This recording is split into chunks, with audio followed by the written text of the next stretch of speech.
Hey all, Grolo here. Happy Thanksgiving. If you're watching this on Thanksgiving, and assuming you celebrate Thanksgiving. If you're watching it afterwards, then I hope you had a good one, or I hope you just had a wonderful day if you don't celebrate it. I'm recording this pretty late, so chances of you watching it on the day that I recorded are actually pretty slim, I guess. I had a busy day of family and eating, and it was fantastic. One thing I am definitely thankful for today is this channel. It has been an amazing journey. I love the community that has sprung up around it. I love interacting with you all in the comments, so I hope this video provides us another good opportunity to do so. Today, I'm going to be watching the Star Citizen Live, which aired this morning. I have not watched it yet. I'm just getting to sit down after a long holiday, but I am very excited to watch this. I had intended to watch it live, but it just didn't work out that way. So we're going to do it this way. Let's just dig in.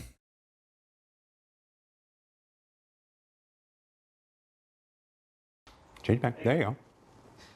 I'm so excited for We haven't this. done this in a while. Yeah, that's what I was just going to say. It's Hi, everybody.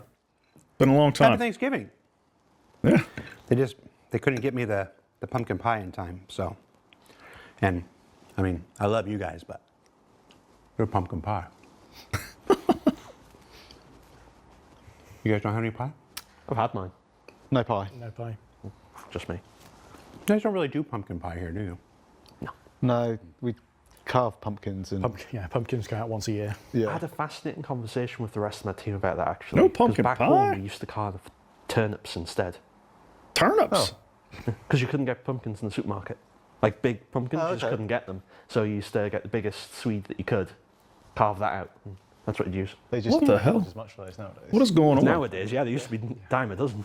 No. The studio experience team, delightful that they are, went to Costco, because we still have a Costco here, and they came back with what they approximated was an American Thanksgiving meal, which was pumpkin pie, red vines, crazy delicious. Not Twizzlers. Not Twizzlers. Are they not? Get the F out of here with Twizzlers. They- No, red vines and Twizzlers are not the same thing. I know Miss Okay, Twizzlers. solid. Not even close. Oh, are they? Yeah. Twizzlers are outright plastic.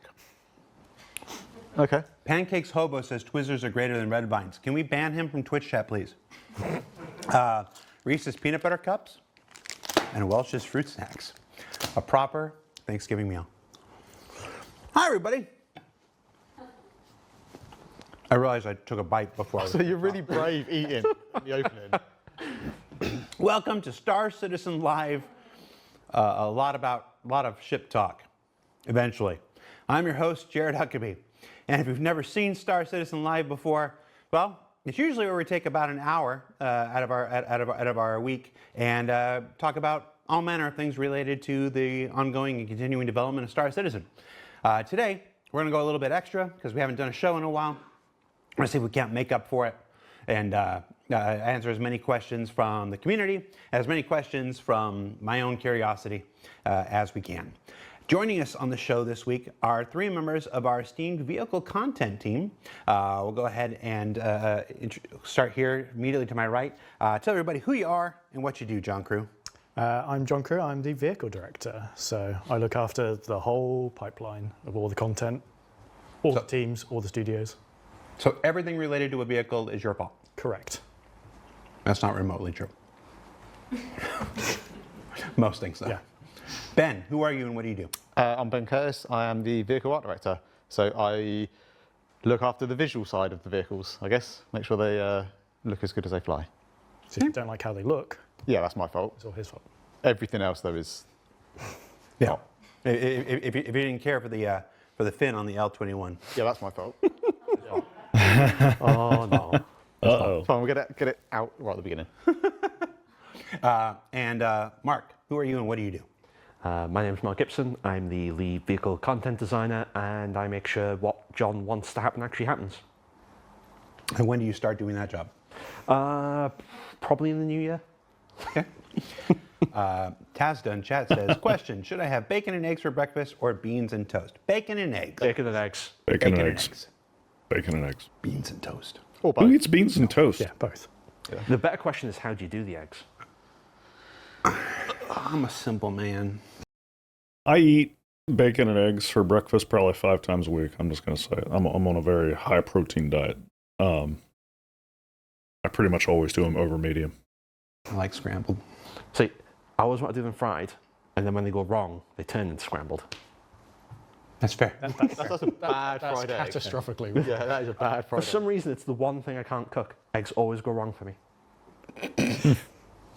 So one thing I like about this I've somewhat beginning of the mastered show eggs. is that there's a whole bunch of content creators who are like, bring back the shows and whatnot because we need your content to make our content and whatever. And I'm just like, yeah, that's why we do it. I'm just wasting your time. I'm just thinking about how many restreamers and they're like, we're waiting to watch and to have comments on things, and we're just wasting time talking about Eggs. eggs. Wasted away. In all fairness, we did say we were going to ask community questions, and that was a community question. That was a community. That was a community question. That's the one. So, all right.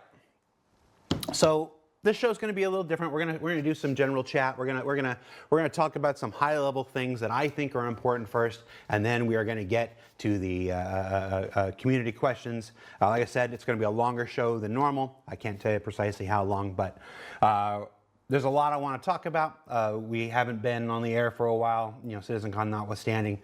So I got you guys here. I came in on Thanksgiving. We want to make sure that we get the most out of this time. So let's start with some general conversation, some general stuff about ships in general, the project and whatnot. I want to start off with this year. This year, if my math is correct, and please, you guys correct me if it's not, you have now delivered 27 vehicles this year. So my question is, WTF? Like, how did this happen? And what's this change been like? It's been pretty full on. So at the start of the year, we talked about doing this year of quality of life and content. So we sort of knew we were going to be working at this pace ahead of time. We knew that there was a lot of content to fill, a lot of ships to fill. I think we've done a pretty good job of that. I got to pause just for a moment because I've been thinking about what Jared said about would they need to produce their content so we can produce our content. And this is just a question for all of you out there. Like, I mean, it's like I am not in a position where I need this stuff because I'm not producing content 6 days a week like some of the other content creators out there. I put out a video or 2 a week. So I'm not in a position where I need this. Actually, whenever I do this stuff, it sets back other content of mine. Because I only have so much time to be working on this stuff. I wouldn't say it's even going to set me back, actually, because I'm going to watch this anyway. Yeah, scratch that. It does not set back my other content. I said that because I have another video I'm working on. But even if I was not producing this video and uploading this video to YouTube, I would still be spending this time watching Star Citizen live. So it really doesn't change anything for me. But I don't need it. Like I could just totally skip uploading this to YouTube, enjoy it on my own. I just figure since I'm going to spend 2 hours watching this anyway, I might as well record it, provide some commentary just in case people out there find it interesting. So let me know in the comments if you don't find it interesting. And I'll just skip uploading it. Big thanks to not just the team that works on the ships, but all the supporting teams, like all the people who do the web pages and the marketing art and the trailers and economy side, QA, everybody, because it's all just a big group effort, especially to do it at that scale. Like it's the most we've ever done in any year. Yeah. Last year was 23 or so. So. And their income matches. I mean, we're on track. This is the biggest year ever, right? So even more this year is a big improvement. But yeah, it's not gone without its challenges, but I think we've done pretty well on there. Yeah, I think I'll be honest. I lost count of how many we've done this year. It's been a lot. I think the kind of like the transition to the like the monthly releases and everything. Big ones, too. That's the thing. I mean, it's been full on. A lot of capital I think ships. we've kind of weathered it pretty well. I think the there's been no secret that we've been kind of expanding the vehicle team a little bit over the last couple of years, and we're kind of starting to, I guess, see some of the benefits of that.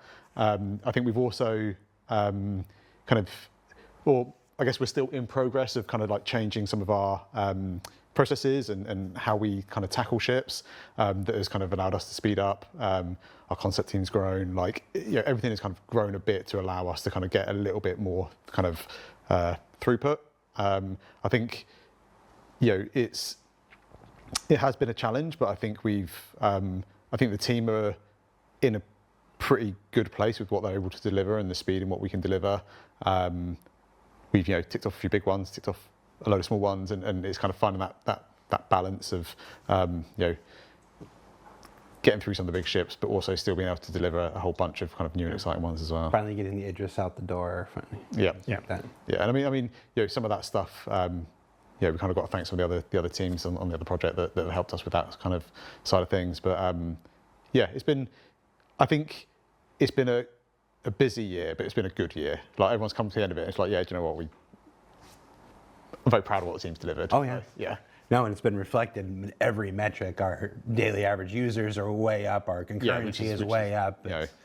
So. And I think some of that stuff as well, to be fair, is we can't lay claim for that. Like, some of that side of things, if the plan at the beginning of the year for the year of kind of stability and improvements, I think, has meant that there's more people want to play and they want more ships to play with. And so, the kind of work of some of the other teams outside of the ships that have kind of helped with that side of things. Yeah, it's definitely not like just the ships drawing all that concurrency and player counts in. It's definitely like the state of the game, the content available, the flurry of new ships helps, because I think people enjoy experiencing content in different vessels. It kind of changes the experience.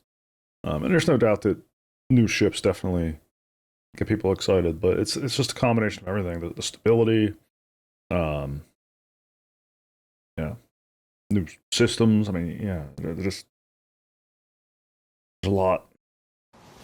So I want to follow up with another question. So 27 ships. About how many were from the backlog? My next question is, there's this question that always happens. We're just going to jump right into it, guys, here. The decision between making a brand new ship that nobody's ever heard of. Off the top of my head, I would guess 50%. By the way, I want to 60%, maybe from the backlog. A single concept ship this year. Yeah. This is our first year we've done entirely straight to flyable or backlog ships. No more. The era of selling JPEGs or whatnot, is the folks on the internet like to say, done. But where was I going with this? But the choice between the backlog ships, like, how does that work? There's folks out there who are obviously waiting on their Banu Merchantman for however many years. I think it's almost 12 at this point, and stuff like this. Versus getting a brand new ship like the L-22 or whatnot. How do you make these decisions? As we've said this a few times, but as you say, always someone's first show. When it comes to the backlog ships, quite a few years ago, we decided that we're not just going to release ships that just don't have their gameplay loop, or their main gameplay loop. And for a lot of those older backlog ships, they rely on features or gameplay loops that just simply aren't in the game or won't be in the game within the period of time it's going to take to make that vehicle. And I can't remember how many backlog ships we did this year, but I know the backlog has gone down because of it. We've not added to it. It's net decreased.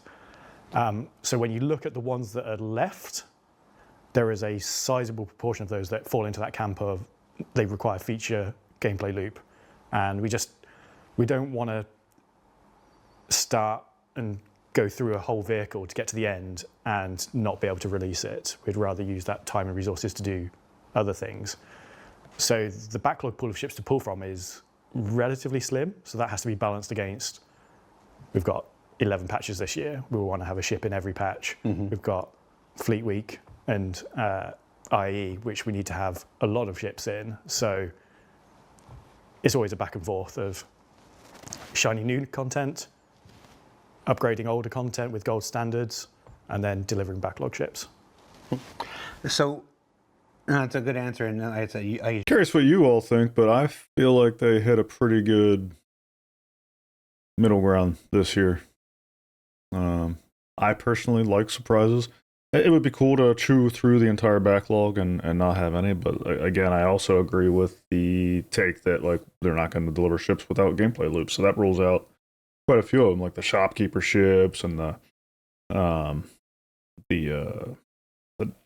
any data running ships that are still to be delivered, hacking, Legionnaire, that type of thing. There's definitely some ships that are in the backlog that could be delivered, though. Liberator comes to mind. Curious what you all think. You just said we have answered it before, but it's important to continuously reiterate this again. It's Summer's first show, and sometimes people just don't pick it up from the first time. It's while we don't always succeed. Obviously, the Clipper just went out. It's got a fabrication Amazing station ship. in there. Crafting is not in just yet. Whatnot. There is a certified and deliberate effort to only make ships that come with their gameplay whenever Clipper possible. was my favorite ship this and year. that's a major factor in why we make certain ships versus some other ships. While making Curious what your 27 favorite ships ship of the year would be. this year, and while working down the, not adding to the backlog with no new concept ships, while cutting down the backlog with delivery of those ships, you also, I think everybody's aware at this point that we're on the cusp of releasing finally our first version of engineering. Like, we have been talking about engineering so long. The first time we mentioned it, I was dressed as a vampire. Like that's how long it was pre-pandemic, and we are on the verge of finally delivering this first version of engineering. We're currently shooting for December, before the end of the year. But obviously, this has been a massive undertaking for your teams, because you have to go back, and as we're approaching nearly 200 ships now. Very optimistic for the release of engineering this year, but I can't help but say, like, I remember sitting here November of last year thinking we were getting engineering in December of last year. So it's definitely been a long time coming. Not just convert the old ships to work with the new system, adding components and stuff like this, but making sure you build the new ones with this in mind. How's that been? That's been crazy. It's a huge amount of work, and it isn't just they finish the feature, here's how you do it, off you go. We work with them to do the prototypes for it as well, so we actually test out and implement it on normally a test vehicle that gets chosen. But then to go back, because we've been developing ships for 8, 9, 10 years at this point, it means that how we've set stuff up over the years has changed as well. So how we have to deconstruct and then reconstruct it to work is different depending on when the ship was released. So on top of having to actually get the ships out and release all the new content, any downtime is spent in a combination of either bug fixing, quality of life for existing ships, or doing all of this feature support. Right now, the entirety of the vehicle design team is off doing tweaks and changes to improve how features coming out in December feel and experience, and we're actively making changes from what we thought it was going to be to what feels better and is a better experience. Literally right now, the team is sat doing it, probably listening to me talk about them as well. Yeah, I think that's like... I can very much relate. It would have to be a Herculean task going back. It's kind of like, it's the same thing in any software project. I mean, you go back to a code base that's 6 years old. Say you have a fleet of services out there, and they've been written over the last 8 years, and you got maybe 100 different services, and you want to apply a new update or a layer to all of your servers, like anything along those lines. The further back you go in time, the more archaic the code base is going to feel, the more non-standard it becomes. Like, I can only imagine the situation they're in with these ships. I'm sure, like, a lot of outsiders or whatever might think that, like, well, you just need to keep all these ships up to the current gold standard at all times, but that is a very unrealistic expectation with managing software, because in order for that to be possible, then the size of your engineering staff would have to grow linearly with the number of ships that you own or have produced, right? So, like, the engineering staff today would have to be substantially larger to be able to move all of that code base forward at the same rate. I don't know if I'm making sense there, but that's the challenge they got ahead of them. Yeah, part of the challenge is even like simple things like making sure the ships have got fire extinguishers. Like, we've known that's been coming for a while, and we've been adding them to a lot of our ships. As soon as we kind of knew that was coming on, but we didn't necessarily know exactly how that system was going to work, and we had no real way of kind of like testing it. So really now, a lot of the time is, you think, oh yeah, well, most ships got fire extinguishers, it's fine, but we still need to go through, test them all, make sure they all work, realise that, oh, actually, there's a bit of collision that is a tiny bit too big, that looks fine, but we had no way of testing it. And it's those sort of little things that kind of catch you out. On the art side, we're probably in a better place because, our side is less impacted by it. I think it's really kind of the design and setup side that's kind of weathering the... For engineering, there's a lot goes into it that players just don't see. So... we could spend 2 hours talking about how we do it, but essentially and we've been doing this process under the hood over the last 18 months, 2 years? Yeah, near enough. Basically stripping out the old item pipe system, replacing it with the resource network. That was a lot of manual labor to do that. Mm-hmm. And the way that's been in the game since before 4.0 has just basically been all the items just automatically connected themselves. That was just to get the system in functional. And now we've been doing the passes of actually physically linking all the items correctly to the relays. So people will have seen in larger multi-crew ships that have released the last 2 years, physical relays, physical items, and it's literally connecting up the resource network for those. So when you have a ship that has an engineering screen, you can see all these connections, you can manage it. And for the initial release, everything will support engineering. It just comes in different sort of stages. It's obviously, everything has to work, step one. Ideally. Ideally. Well, is that the requirement? Yes. It's not always a guarantee. Not always a guarantee. Let's just be real. It's not always a guarantee.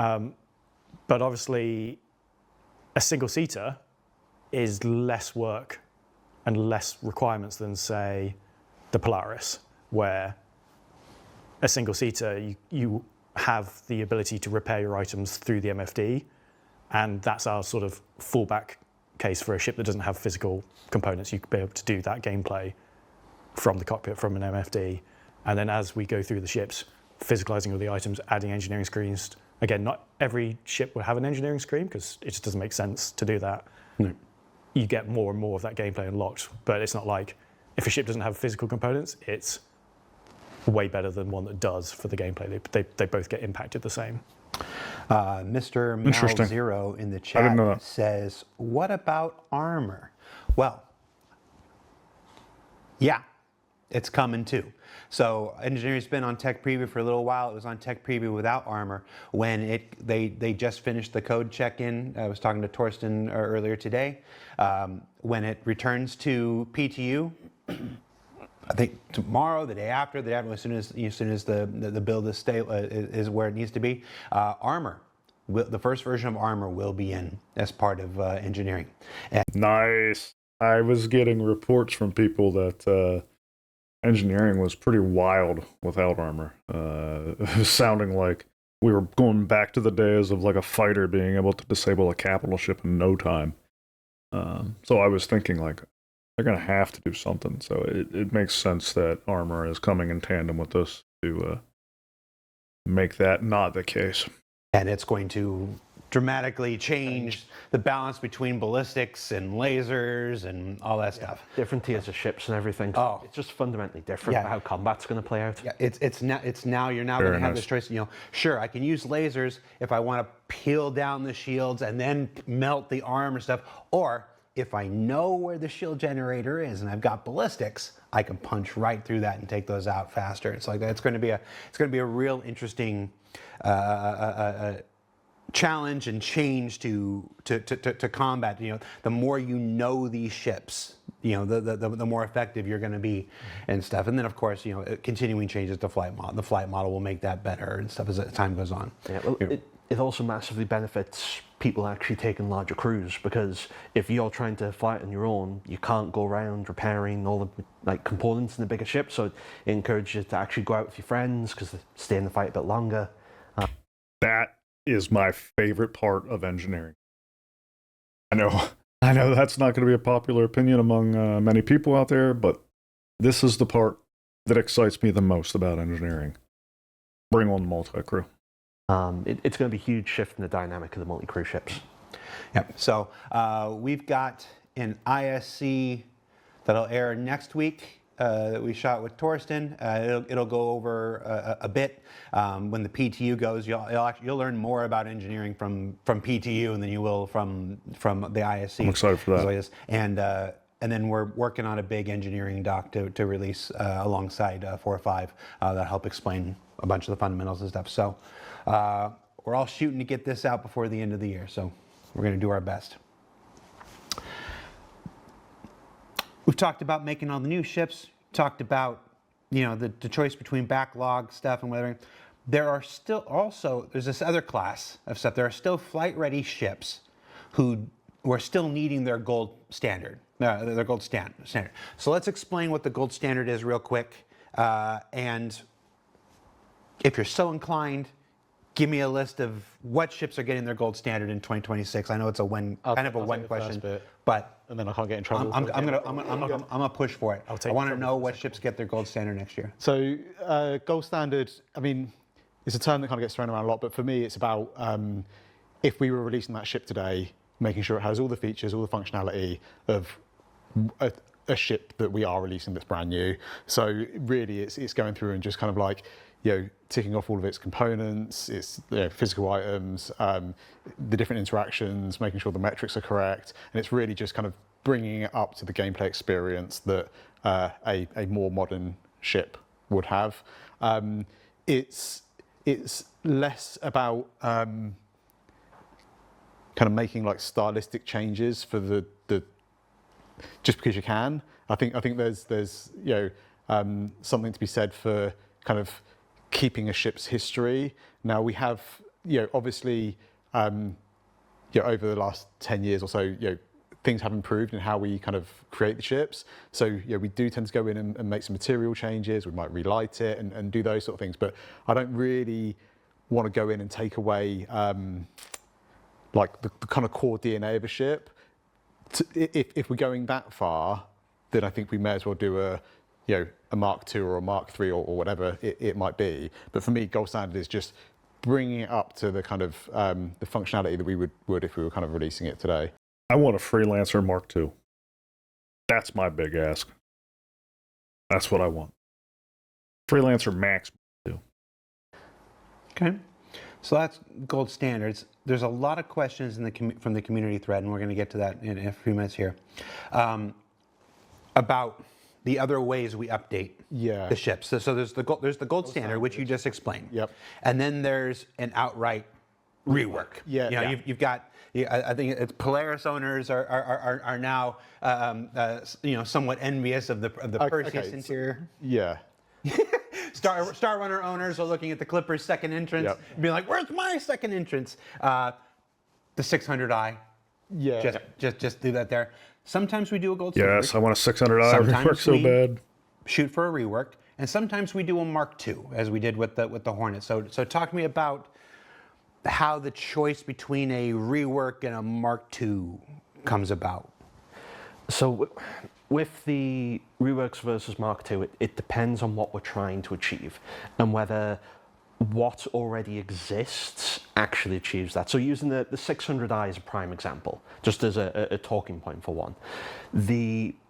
When we made the original 600i, we had a particular vision for how we wanted the interior to be used and laid out, and then as the game evolved, we realized that the interior just doesn't work for what we actually want the ship to be able to do, what we want to achieve, what we want the experience to be while using it. And realistically, if that ship was left in the state that it was, it wouldn't actually fit its role or purpose within the game. So what we want to do is rework something like that. It needs to be taken back and then re-reviewed. And obviously, everyone's seen the rework images, the concept board. There's an entire thread on Spectrum where people are keeping track of everything for it that we've ever said and covered. That's the rework. That's when it's a great thread doesn't work. It doesn't need tweaked. It doesn't need things adding. It doesn't need minor changes. It's straight up. It just needs removing and putting back in. The gold standard can sometimes be just bringing something up to scratch. So that's adding, say, the suit locker's missing, or the weapon rack doesn't work, or other features that help the gameplay experience but don't require us to fundamentally change something about the ship. And then the Mark IIs exist where the Mark I, the original, still works for the role, but we want to make it bigger and better, but we don't want to get rid of what the original role was being fulfilled. So if we talk about the Aurora? Too late. Too late now. If we talk about the Aurora, so the Aurora interior, oh man, I'm getting in trouble after this. Go ahead, Mark. Let's do it. Okay, so the Aurora is obviously getting the gold. Oh, it's not obviously, but people are now hearing the Aurora's getting the gold standard. If you've been reading the monthly reports. Is it in the monthly? Yep. Thank God I missed that. Okay, so the Aurora is getting the gold standard. So what that is, the interior still mostly works, but there's some tweaks needed to make it work with our gameplay loops. But we don't need to strip the entire interior back. It needs a place to put weapons. It needs a place so you can actually walk inside with storage boxes. It needs a fire extinguisher. We don't need to gut the entire ship. So that's why the Aurora is getting its gold standard. It doesn't need a full rework. And we don't want to change what the Aurora is, because the Aurora's, it's the Aurora. So that's when a Mark II might come along, because we can do something bigger, better, different, something we're more interested, engaged in, something that allows it to be more than what it was, but is something new. Don't give me this might stuff. You already said it, and they already saw my reaction. An Aurora Mark II is coming. Yeah, the Aurora Mark II is a thing. I'm not going to go into details about it, but it allows us to take the DNA of what I still want a freelancer Mark II. And then expand upon it, make it something different, make it its next generation of itself. Yeah. If you look at it compared to the Hornets. Just looked at the chat. The Hornet Mark II and the Mark I side by side, you can tell they are both Anvil Hornets, even though they are stylistically very different. They're the same role, they're the same rough shape, and that's what we want to do with the Mark I Auroras and the Mark II. That you look at it and go, that's an Aurora. It does the same roles, but it's new RSI style. So, why make an Aurora Mark II? That's from the chat. Primarily, a big visual upgrade compared to the Mark Is, but there are so many Mark Is out in people's accounts. Like, it's one of the most iconic Star Citizen ships. We don't want to just suddenly one day, poof, they all disappear, and you've all got this new other ship that you perhaps didn't want 10 years ago. So it's the same with the Mark I Hornets. We didn't get rid of them and replace everybody's with Mark IIs. We want collector's items. Both can coexist, and yeah, like I say, as collector's editions for. I was here back when the Mark I was a thing. Yeah, and as one of our kind of like iconic starter ships, you kind of want, it's getting its gold standard to bring it up to what we want that experience to be.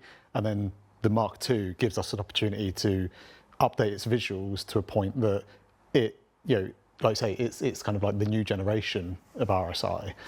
So it gives us the options to do kind of. I don't know what people's thoughts on this are, but I think this is a perfectly sane way to go about this.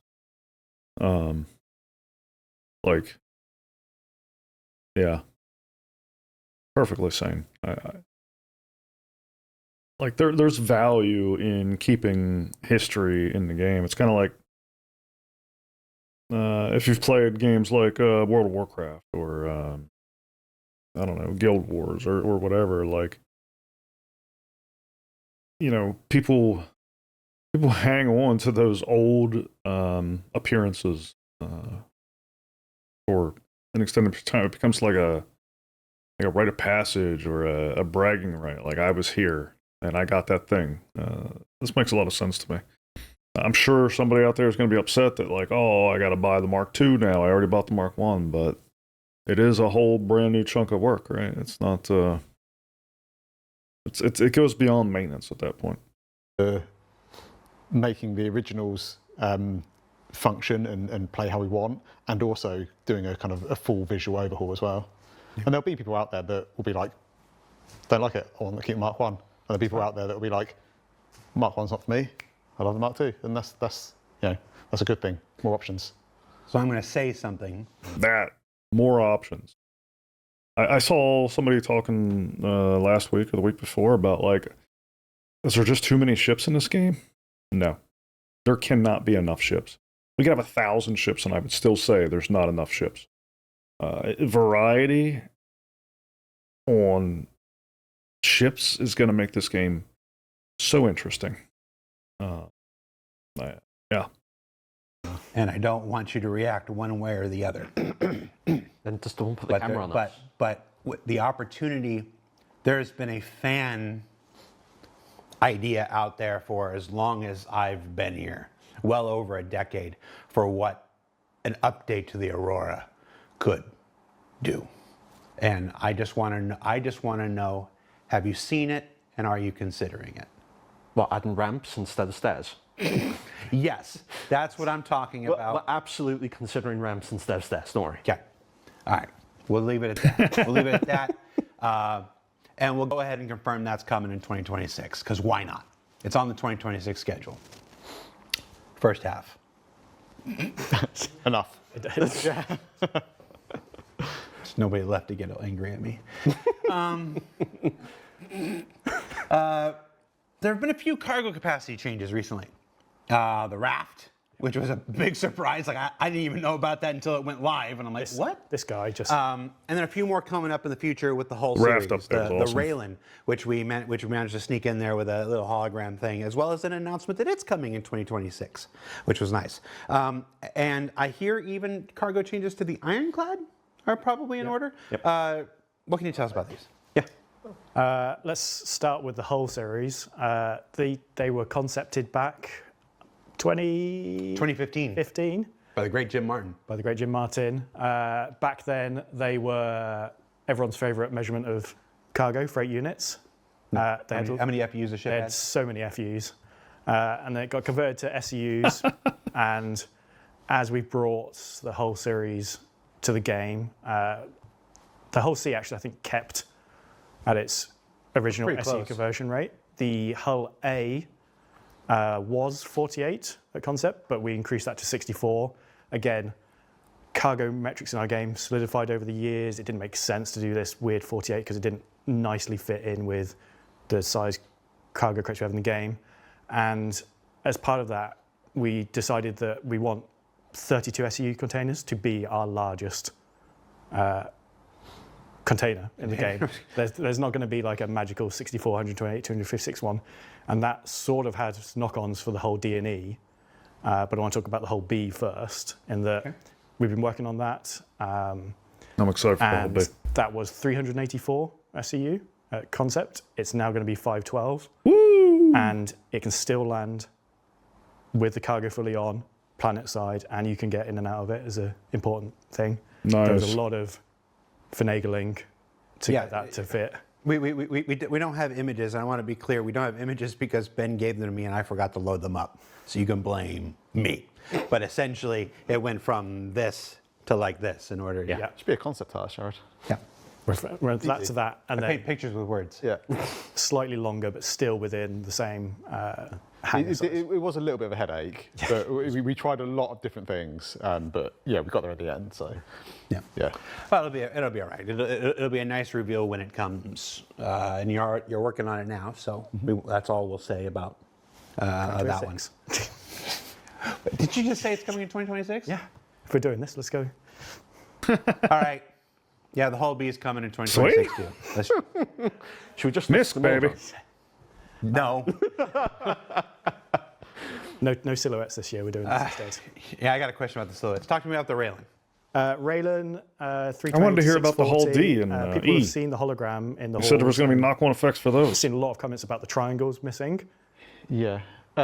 So It's fake news. yeah, it's not. So the hologram was based off of the game we have in the model we have in game at the moment. We are currently working out exactly what we're going to do with the cargo on it in terms of I want to keep the aesthetics there. I want to keep it as close as we can to the original concept, but I Not a big also fan of want the to make alien sure ships. that it works, and like I say, we don't want to end up with these weird shaped kind of cargo containers. So we're trying a few different things. Haven't nailed it down in concept yet. It's kind of in the next couple of weeks we'll start looking at it, but it will support kind of just standard cargo metrics.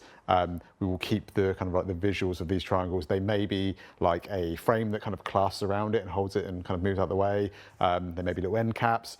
Not sure exactly, but it was just a case of we haven't fully resolved that yet. So that's why it's not on there. Okay. But it is. Yeah. That is still the plan. Won't go back to the D&E because I forgot to go back to them. I was going to go back after Okay. we did the Iron 2, but you can do it now. We'll sandwich some bad news in with the good news. Whole D&E owners sit down because this is going to sound like bad news, but it's That's right. it's the news. You look right at your camera there. There you one's go. this one? Yep. Nope. Give him the John Crew camera. Move out the way. Give him the bad news camera. Zoom in. All the way. All the Your way. cargo capacity is going quite a long way down. So the D, and I've got my notes here, is going down to 6,912 SCU, which is a lot of SCU. And the E is going down to 12,288 SCU. So, gut reaction, that's a big drop from, I think, 98,000, and I can't remember what the D was. Yeah. But for years, people have quite rightly said, this is going to be so boring. I don't want to sit and load 3,000 plus 32 SCU containers by hand, or even in an org. Yeah. Economy-wise, huge concerns. And then performance-wise, also huge concerns. So whilst they have on paper gone down by a big percentage, they are still The top of the the game. absolute top, and we have no plans currently to have any ships that get anywhere near those. Like, I can't think of one that actually beats the whole C at this point in terms of cargo capacity. So the D&E is still the cream of the crop. Their role remains unchanged as the bulk and super carriers. They're just, their SEU comes down to more reasonable levels. Yeah. I'd genuinely be curious to see how long it would take to load a whole E with the original numbers. Like, hand on heart, genuinely curious how long it would take to put that many 32 SUs on it. Yeah, and we looked at the concept meshes of it, and there's some quirks. Always work. They basically add extra spindle for the D and then for the E, but the scaling's all like off, and there was just no way we could even get to those numbers with the current actual cargo metrics. Like, the spindles would have had to have like quadrupled in size. Yeah. As it was. I think proportionally becoming, would look proportionally interesting. Yeah. And obviously, we will revisit the concepts when we kind of get to that point as well, because they're going to need a full pass. It's one of those things. I'm looking at chat here live. I think a lot surprise. of people suspected the same thing. It's like the numbers never quite made made sense. They were a mistake back then. Whenever these are ships that are not coming in 2026, but we know the answer now. We know what the correction is. And John came to me, gosh, it was like last week, I think, and said, hey, I'd really like to get this information out there now. There's no reason to sit on it. So I really appreciate you doing that. Back to some better news then. Those numbers were pretty astronomical Yes, as they were. so I remember looking at that's them obviously thinking, production. what is that Again, even going to monthly look like? reports. Backlog ships are always mentioned in there. We don't keep them a secret. Ironclad cargo capacity, both of them, going up. So the base ironclad was 1,536. 1536. 1536. 1536. That's going up to 2,204, and the assault's going from 1,152 to 1440. I see why you got notes now. Yeah, this is why I have it written down. Again, they may change slightly as we get close to release, but it's that proportional change. Why did that happen? We reshuffled the inside of it. It was the bulkhead move, and it was changing where the ladders were. So there was, as we went into, when we went through White Box with the actual layout, we then get a good chance to walk around and play and feel what the ship would be like. There were a few changes that happened to the layout and how we were orientating everything. And as things push and pull around a little bit, there's a little bit more space. It made sense to fill it, so we ended up putting a little bit more cargo in there. It's one of those things where there might be a little bit of change. We'll never go down, but we'll sometimes take it up a little. Well, sometimes might go down. We talk about the whole D and whole E. But it made sense for the layout and everything, so just got a little bit more cargo because it made sense to add it, and it looked dumb not being there. Because it looked just like a gap, so... I think that's it, isn't it? When we were looking at it, there was some gaps in the cargo grid, and it's kind of like, if they're justifiable, it's fine, but when there's just a gap, it's just people are just going to shove more cargo in it anyway. Yeah, so. right. Well, it was just because the ladders moved. Yeah. Originally, there was paths so you could get to the ladders, to the catwalks, but because we moved them out to the side, it just didn't make sense for it anymore. The Aurora Mark 1 sneak peek image that went out a few weeks ago was sat in the Ironclad's cargo hold as a background, just for a little bit of a... Oh, we didn't mention when the Aurora Gold Standard arrives. 2026. 2026. It's also coming with all those damn Kickstarter campaign I've gone paints. pretty Sherlock Holmes on some of the old paints and trawling our archives and the internet, trying to find all the details of the paints that Going back to the original Kickstarter were page. once promised before my time, and Literally some of the oldest outstanding things. One of the reasons I'm excited for the I Ironclad. really respect and enjoy working with John and Ben and sometimes Mark. Is that we can have a conversation at like 11 o'clock at night about how, guys, if we're going to do this gold standard, we really should dig out these paints. We really should dig out, these things that existed before I was here, before you were here, before you were here. Figure out what they are, figure out what it's going to take to get them, and do them. And you guys are always down for stuff like that. Yeah, absolutely. If that's something Cargo capacity we're over on the hook for, 2,000. let's That's just get putting out it of the pretty way close so to we a can whole see. C, though. It's crazy. because I think It's just nice. There's 4 that we know what they look like, and there's still 2 or 3 that I can't find any visuals for at all. No, they never had anybody. So we'll just we'll make something cool. Yeah. So, all right. And finally, before we get to the player questions portion of this show, this is the last question that's from me. Every other question for the rest of the show is from you folks. What was my question? We didn't do a silhouette thing for Syzagon Direct this year. Mostly because the 2 of you are lazy, I suspect. It's a nice one. So we didn't do a silhouette. We're not going to do one here today. Do it live. Don't get that hand shapes. There's a whiteboard. I'll just drag it over. We'll start doing silhouettes. Everything for 2026. There are still 2 outstanding ships from that silhouette of things that were supposed to come in the next year. Go ahead. We've already revealed. We've already said the Aurora Gold Standard is coming next year. We've already said the Aurora Mark II is coming next year. We've already said the. I almost revealed. Not that easy, is it, Jared? When there's so many of them. Tell me what those 2 ships are. There's actually 3. It's actually 3. There's actually 3. So everyone thinks it was the MTC silhouette, but it was actually the MFC, which Ben announced in the MDC video yesterday. So that's the crafting version. That's the fabricating version of the. Yep. Yeah. So basically, it's got it swaps out the rear section for a crafting section. Opens up. Made some lovely images again. Okay. Yeah. Does this. Just imagine the It back. goes up like that. It kind of adds a little bit of like shielding, so you can get to your crafter if you're under attack and reload every Chris would arm. be so proud of us, right? Yeah, I know, it's brilliant. It's basically how I deal with my team. It's just this. It's the classic art directing gif. Just move it. So we've got that. The big Anvil Atlas chassis one is the Auxilia, Yep. which is, if you like the Clipper, it's basically that in an Atlas ground vehicle chassis. So it has a crafting machine, same dimensions as the one in the Clipper, and a tier 2 med bed in it, in a big hulking great. It looks really cool as well. It looks really cool. Yeah. Nice little kind of That forward sounds operating sweet. base. Yeah. kinda. Yep. Yeah, one Okay. person, drive it in, and you've got your little respawn and crafting and everything. Keep trying that bunker mission. Yeah.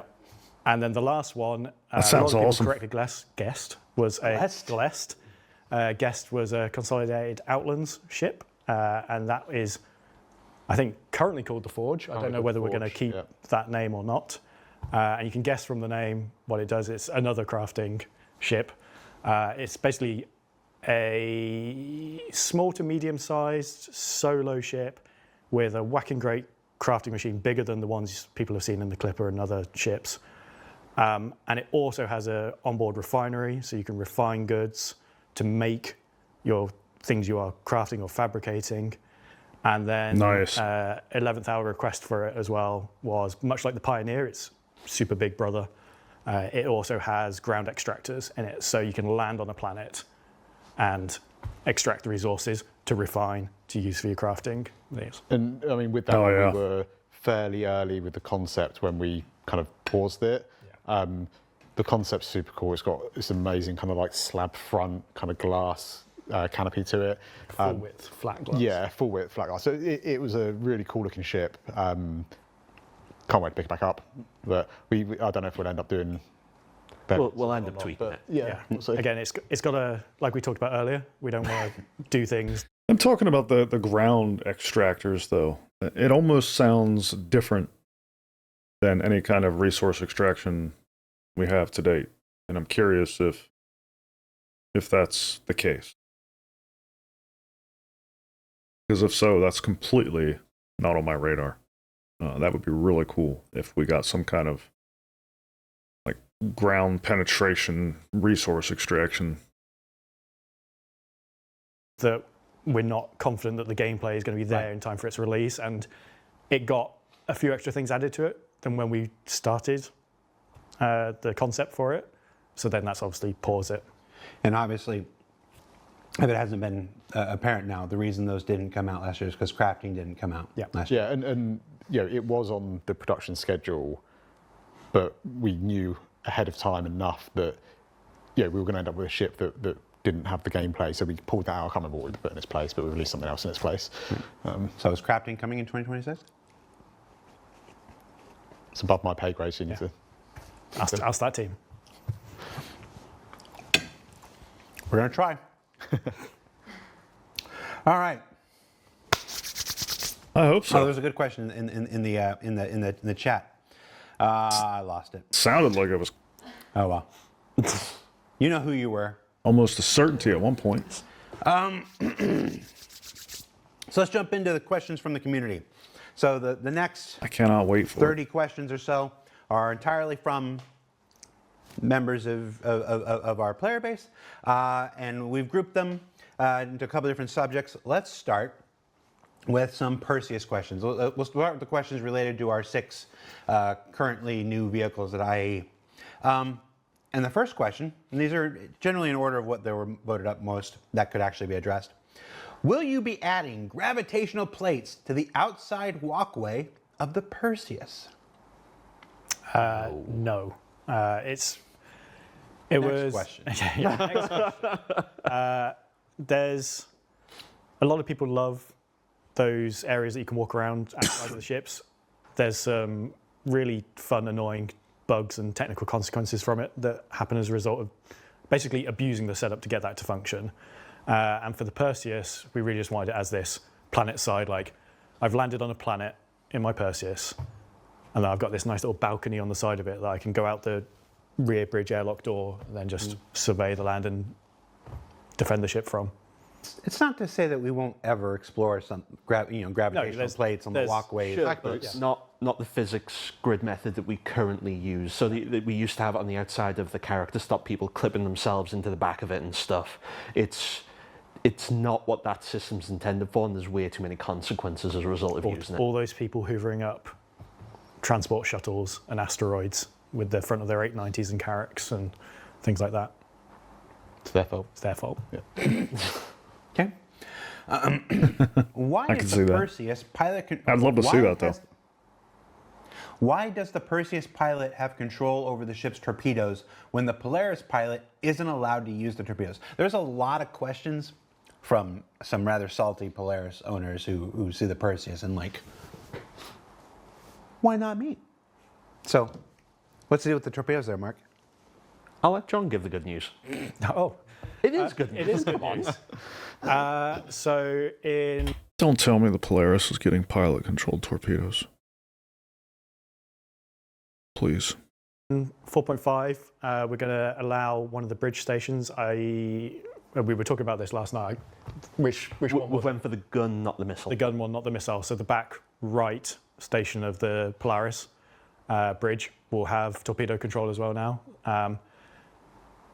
It's, as you can imagine, you can use it from there. There's still a reason to go down into the depths of the ship to use it because you then get that 360 camera, and it also has a much larger queue of missiles from there. Yeah.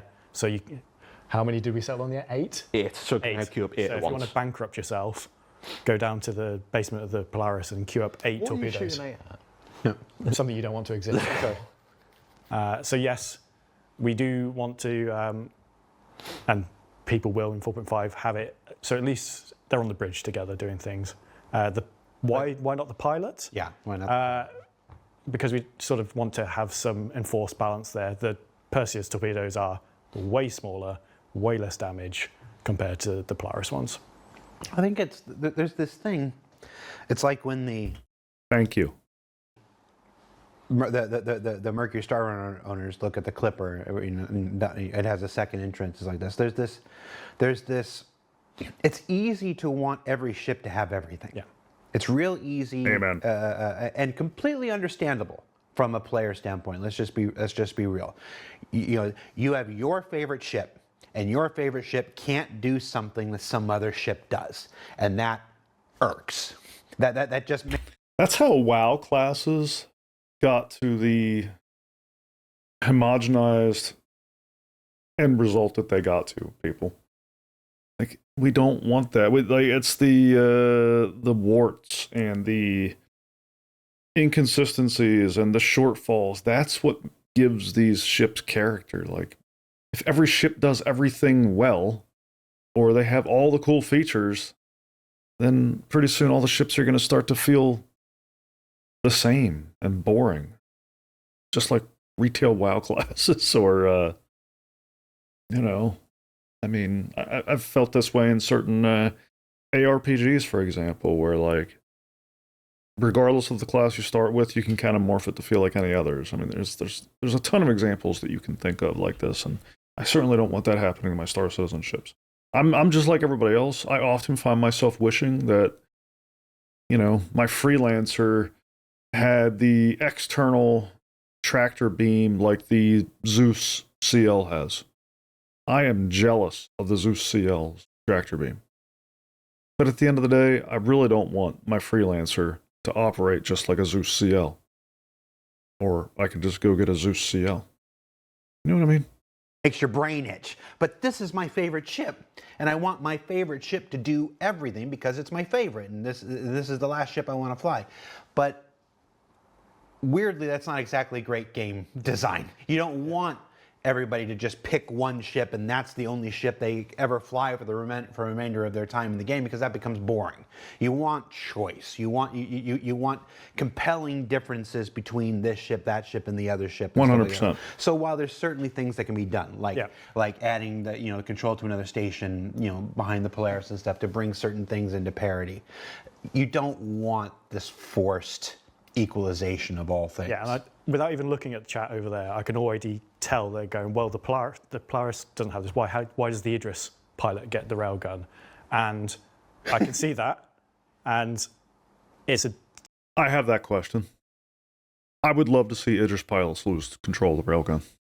sort of different problem in that if you don't give the pilot of a ship that has a fixed weapon on the front of it, that's the valid reason not to take it away from them.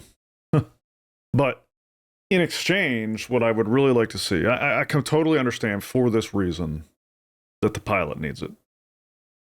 But I think a better compromise would be a very slow rate of fire, unless you have crew helping with managing coolers or cooling off equipment or reloading some resource that needs really something, right? They're like, involve the crew in the firing rate. Like, if you don't have crew supporting the pilot's firing, then it fires much slower. Something along those lines, I think, would be a really good way of handling this issue. control over firing that weapon is basically useless. You will never hit anything trying to coordinate between two people with something with such force accuracy. That doesn't mean that we're happy with how powerful that railgun or beam is and won't look to balance that in the future. Thank you. It's not justification for the Polaris pilot or co-pilot, because we had also had this discussion. Why do we just give it to the co-pilot, the Polaris? Well, then no one will sit in the pilot seat because they'll go sit in the co-pilot seat because they can fly and then shoot the torpedoes at the same time. So it's all sort of a fun multi-layered thing, and it can seem like, oh, they're just ignoring the problem, but there's lots of things to consider. Yeah, and I think there's loads of balance things, and there's loads of Good things answer. that we've just learned over time that we could improve on. And we're not saying we're never going to go back and make improvements to ships, but these guys are trying to balance them. So you just wandered into one of my, I've got my 7 catchphrases that have developed over the last decade and a half. 7. One of them is that every ship that you guys make is better than the last. I mean, I really truly believe that. There's this idea that it's another really easy idea to fall into, that we just know everything in 2012. We know everything in 2014, we know everything in 2016, we know everything in 2018, that we don't learn from each ship that we make. When the reality is we do, and we should. We should learn from every ship we make. 2 years from now, they're going to be making better ships than they are now. Oh gosh, I can't remember his name when we were talking about the Perseus. Probably. About the signage on the Perseus. We should learn from these things and get better with every single one. do you want me to go into this or not? Or have we got time to talk about Perseus, Polaris and things? Yeah, by all means, do it. So I think there was a little misconception over the Polaris, is that we didn't have signage because we didn't know what we were doing, or we didn't have signage for this and the other. I assumed you didn't know what I'll be honest. I didn't want it to be overly signposted, and was that right? Probably not now, looking back at it, because the general feedback has been people much prefer it. For me, what I was trying to do with the Polaris was I wanted it to feel like a cold, intimidating, kind of brutalist space that wasn't like particularly welcoming, wasn't particularly well signposted. Like, there were all decisions that we were making to try and make it feel just somewhere that was a war machine. And that was kind of like the vision that I was trying to put into it. Did the team ask to put signage? Yeah, some of the team did want to put signage on it, and I was like, actually, I don't want to overcook it. Obviously, on top of that, it was the first time that we were learning a lot as we were going. We were building out kind of RSI kits. We were kind of investing a lot of time into like the underlying structure that we needed to then be able to build future ships quicker and smoother. And I think, obviously with the Perseus, we saw that a lot of the feedback was people didn't like it, people got lost, they didn't like the lighting, they thought it was bland and everything else. So we used the Perseus as an opportunity, and the NA team, they did a fantastic job with it, and all credit to those guys that they looked at it and they were like, what did we learn? What are we going to improve? And it's resoundingly been a success. Everyone seems to, or from what I've seen, it's been very, very positive in how that's been received. Are we going to go back and change that on the Polaris? Are we going to go back and make changes? We will make changes. When? It's not coming tomorrow. We need a little bit of time to kind of go back and focus it. We are making some quality of life changes sooner rather than later, but what I don't want to do is I don't want to kind of like knee-jerk react, make loads of changes to it, put it all in, and then them not be, just kind of rush it. I'd rather kind of do it right and have a little bit of time just to kind of let the dust settle, look at what was really successful, learn from it, and go in and make those changes to it. So I was trying to do one thing and it turned out people didn't like it, and that's fine. Like, that's absolutely fine. And I'd rather have the opportunity to go in and fix it than actually, no, screw you guys, you're kind of done. We will go back, we will kind of make updates to it. Will it be as colourful and bright as what the Perseus is? Maybe, maybe not. But I want to experiment with it and try it first before I kind of hard commit to, this is exactly what we're doing. I appreciate your candor on that. Chad's made that comment a couple of times in the show today. It's one of the things I like about getting to do these shows is that we get to just be real candid about that kind of stuff. And it's some things happen because of. It takes a village, and there's 30 people involved in that, and a thing is like that because it has to be the synthesized decisions of 30 people, and that's why it ended up that way. And some things are Yeah. I wanted it that way, and I take credit and also responsibility. Yeah, responsibility. That's Yeah, it. exactly. And I really appreciate you saying that. Yeah. And whatnot. And again, just to read between the lines there. Eventually, he said he'd go back and look at some quality of life stuff in the short term, but this, like the folks who have been waiting for the 600i, rework. This isn't a rework, but it's just when we talk about these things, we're giving our best intentions and knowledge that we have at the time, but that's not a schedule. Yeah, and there's some things that we can do relatively quickly, and there's other things that take a little bit more time and just a little bit more thought process into it. And I just want to make sure that we kind of like we do it right. Yeah, but I will say the RSI kit, like in the last, starting with the Polaris. I know we just had some words about the Polaris interior, but there is so much of the Polaris that just pushed that RSI brand beyond. Yeah, and then we also have the Zeus, The Polaris and the Zeus. Yep. And stuff like this. It's there was this whole thing with the Polaris and the Zeus where, for me, the Polaris was what originally I'd wanted RSI military ships to feel like, Yeah. and the Zeus was this commercial, something like a little bit more inviting, a little bit more welcoming, and I think with the Perseus we kind of found that really nice balance between the two. So we just need to go back and sort it. I'm excited about the future of RSI. I've always been, I've always been an admitted, Drake guy because I like the usable future and everything. But the last year I've really come around on RSI. It's what I saw with the Zeus, what I saw with the Polaris was just like, oh, maybe I have a new favorite. I'm the opposite. I continue to drift further from RSI, but I've come around to Drake. You know me. I've long said that Misk is the brand. It's my favorite brand.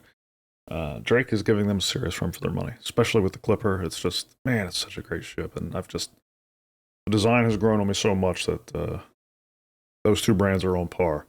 RSI is nowhere near leading the pack, in my opinion. And it's nice when your favorite also shares the boss's name, just as a political commentary. This next question is simply shark mouth Perseus skin. Please. Maybe. Not sure yet. I said, I don't know. and they're, I'll be honest, when Chris asked for the shark mouth Idris, I was just like, nah. Well, you know what I could. But in the commercial We video got- they we did, got all I these, said, like, man, they monthly really designed holiday that ship to look like a promotions, shark. for tuna and I could go back there. We could invent Shark Week. Shark Week, okay. Shark Week 30th century. I bet you Shark Week. And just force you Force to make it, shark okay, paints thanks. for. Yeah. I'm waiting to see if someone in chat says that Shark Week's already a thing. It is a Well, no, it is a thing in real life, but this is the 30th century. Yeah. They're moving over. We just continued it. Do sharks still exist in the 30th century? Manny, let's talk about a Shark Week. Manny doesn't watch the show. The next question: Star Kitten Perseus paint, please, by two different people. One of them wasn't me, I promise. Yeah, I was going to say, is this Mark? So it's always Starkitten, isn't it? It's Yep. Bloody Starkitten. Just give us. So Ben hates Starkit. no. Like Everyone- everyone's like, give us Starkit, and Ben's just like, nah, can't. I refuse. Everyone thinks I hate Starkitten. I don't hate Starkitten. It's like me and Drake. I just want it to be used and released for a reason. Deliberately. Yeah, like if we have a Starkitten celebration month, then yeah, of course we do Starkitten paints, like, absolutely. But I don't want to just slap Starkitten on it. Are you challenging me? No, just because everyone likes I think it's got to feel right, and just slapping it on the side of a ship for no reason doesn't feel right to me.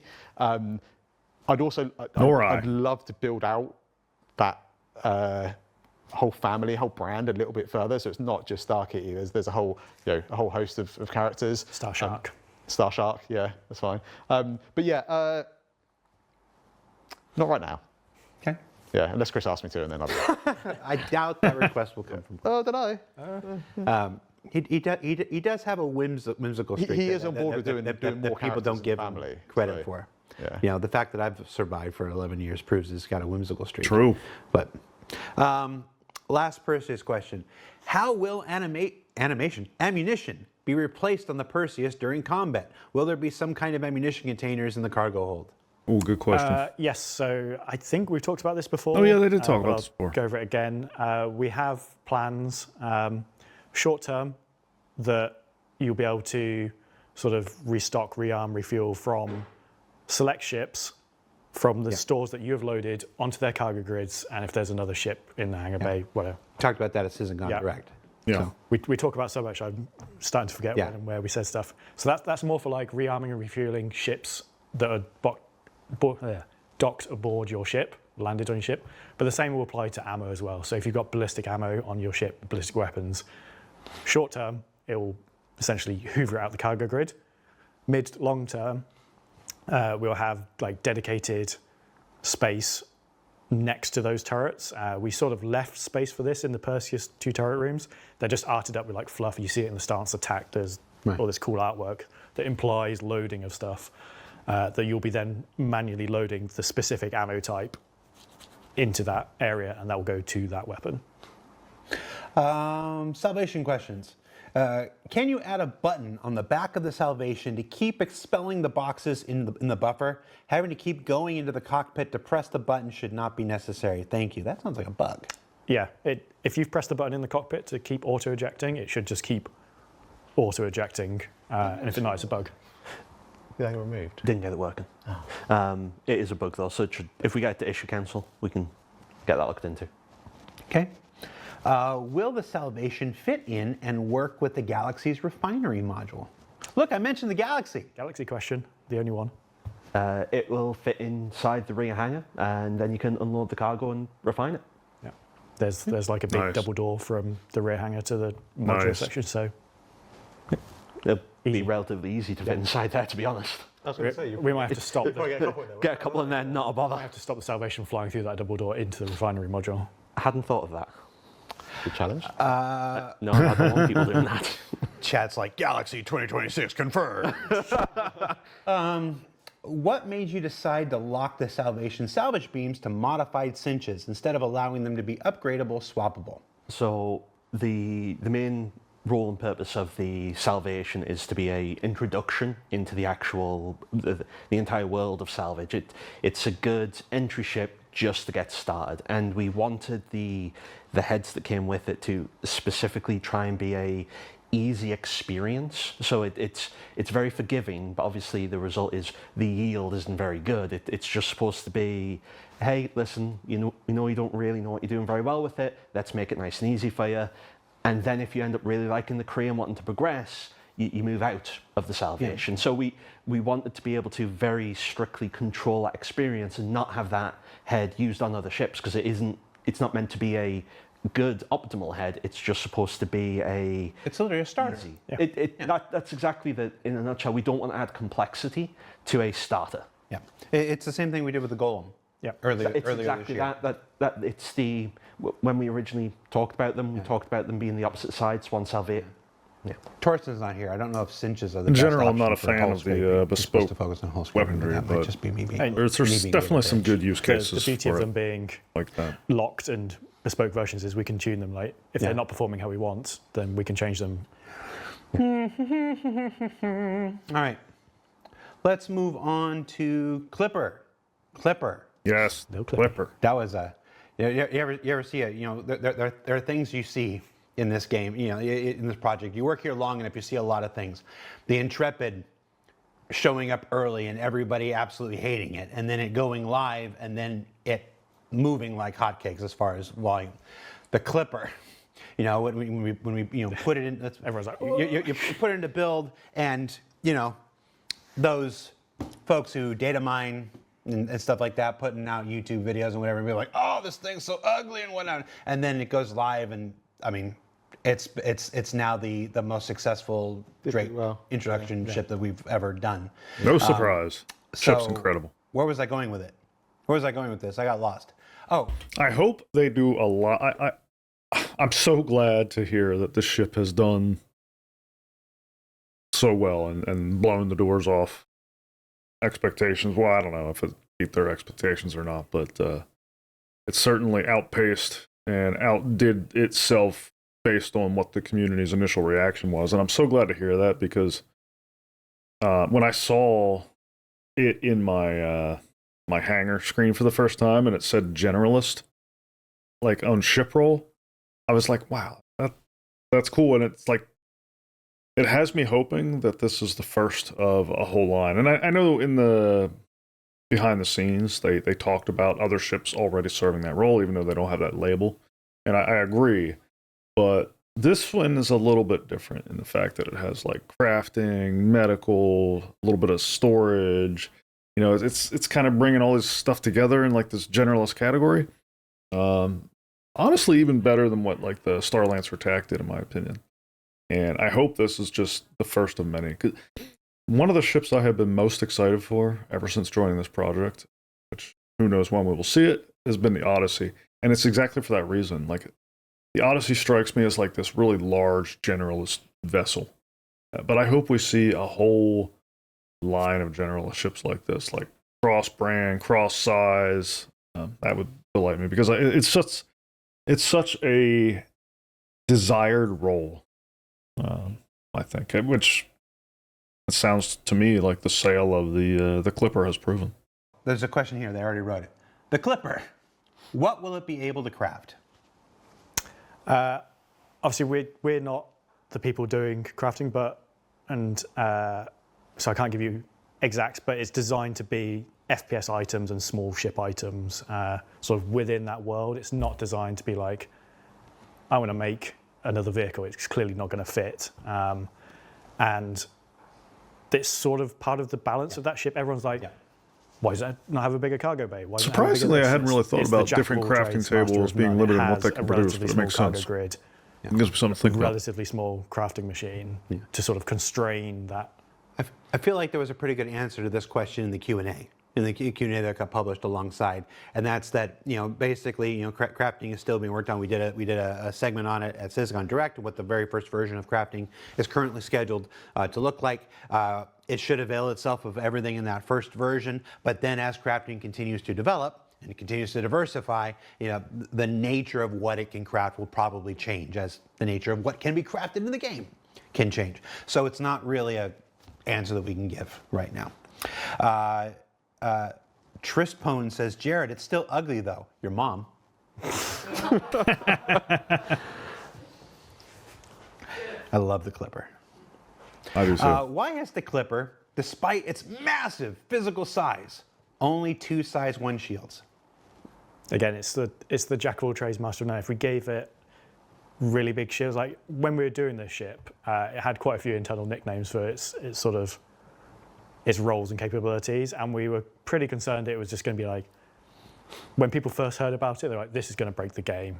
Like, we need to have some form of like balance and control on it, and that's sort of why it doesn't have a huge amount of shields. And as a benefit of having size 1 shields, it means you can actually craft size 1 shields. Like, if your shield gets destroyed, you can go craft another one on board and go fix it. Whereas if it had a size 2 shield, it's probably not going to fit. Like, we wouldn't have had space to fit it. It would have got even bigger, taller, longer to fit that. Also, it's quite Drake, isn't it? Yeah. I think it kind of fits with the theme. Too many guns, too few shields. Yeah. Colour Send it. It's fine. And this next question on the Clipper, we originally had Rich on the show from the vehicle experience team. He wasn't able to make it at the last minute, so this is really a question for him. But why limit the Clipper in speed to below 1,000 and not 1,100 to 1,200? This ship should be fast based on its name and the number of engines. So we know his answer was balance just where it's supposed to be, in line with it being a generalist and not a specific speed demon kind of thing. There are a lot of engines. There are, again, it's Drake. There's a lot of engines. They may not be the best engines in the world, but it makes up for them Sure with the do number. look cool though. Yeah, it looks cool. Like, Like, big doesn't mean they're powerful. no, exactly. Yeah. I do. Very inefficient. This it's a weird thing to like, but the animation on the engines is really satisfying to watch when you open it up. I don't know why. There are two things that are getting really. Again, it's really nice to see evolve over time. One is the ship animations are getting really, really, really dialed in. The engines are so similar to the Drake data runner, which I keep forgetting the name of, but that thing freaking screams, and it's only got like one of those big engines back, much smaller ship. Yeah, I can see why people would think Harold. Just came to me. Drake Harold. But I could see why people would ask that question. And two, I'm going to shout out Simon and everybody on CIG Audio, your ship audio lately. We had Simon on. Ship audio has been really good. I can't remember how long. Simon and Phil on about the new era and CIG audio team and whatnot, and what they've been doing for our ships this year. The L-22 weapons specifically. The Wolf's noises were incredible. The audio from the weapons. Yeah. Like, I know it makes no sense to the vacuum of space. I don't care. Looks cool. I don't care either. Bring us the sounds. Speaking of the Wolf, we only had only one question here about the Wolf. Will the kits for the Wolf be available in-game for AUEC? Yes, eventually. The Wolf weapon kits are no different than the, let's see, how many have we done? So we introduced the first weapon kit with the Idris K. The Idris K was a weapon kit, and then we introduced that back in 2019 and whatnot. Yeah. And yeah, it didn't come online until May of this year, but it came online there. The Heartseeker turret for the Hornet in February is another weapon kit. That is currently not in game. I just had a conversation with Andre and the economy guys. That's going in game in 4.5. It's just one of those things that we didn't see it. The Nova tank Gatling gun and the Scorpius missile turrets. Those were sold exclusively on the store for a period of time to fund the project, and then those are in game now. These are absolutely no different. It's no different than all those things that we've literally been doing since 2019 with the Idris K kit. It's the weapon kits, like the ship weapons. We used to.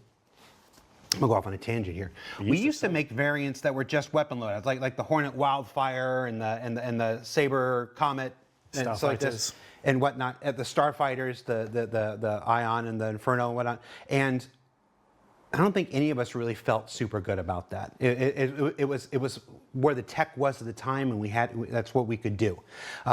Now with this era of weapon kits and whatever, we cannot have to develop an entire variant just for a loadout thing. And I think that's a better value proposition for our players, quite frankly. But it is still a means of just like we used to sell those.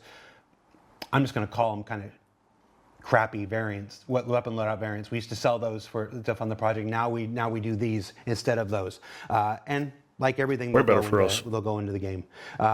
I don't know what the period of exclusivity is, but it's not hardcore and defined. It's like the Heartseeker turrets going in now because it just is. But yeah, those will go in. The Idris K weapon kit will go in at some point back when I leave here. I don't think it's in right now. Okay. So I'll go and I'll talk to economy after this. Idris T? The Idris T kit, right, Idris T. We've done weapon kits for a while now. And stuff like this. So they all make it into the game eventually. So no. Can I just mention one Wolf thing? Yeah. Is I know the paints were a little bit broken when they went out. Right. It hurt me, but it was either that or broken damage, and it was deemed that we wanted the ship to function properly, even if the paints were a little bit broken. The yellow lines over the front retros just crushed me. Yeah. But it's been fixed. It was fixed within a few hours of the build going. It was just something that was too late for us to fix for the release. And yes, Chad is reminding me eventually a way to get the railgun for the Idris M from the Idris M. It'll fit the shop.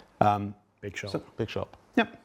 I think the big mistake is everybody assumes they go into UEC shops. Yeah. And that's never been what's said. No. They will be attainable in game. So for a long time, UEC shops were the only way we could do that. But now loot is diversifying. People have just seen the physicalization of helmets and stuff like this. There's going to be certain things that you can only get through loot. Crafting is somewhere around the corner. That will be another way to attain these things in game. And Wicklow, everybody's favorite. Everyone's favorite Banny. Oh. Which some people online, not completely incorrectly, have dubbed crafting light. When it works. Not a fan of Wicklow. Please get rid of Wicklow.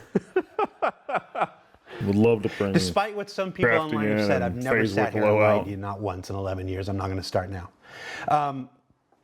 But all of these different ways are ways to achieve, or ways to acquire things in game. It's not just automatically UEC shops.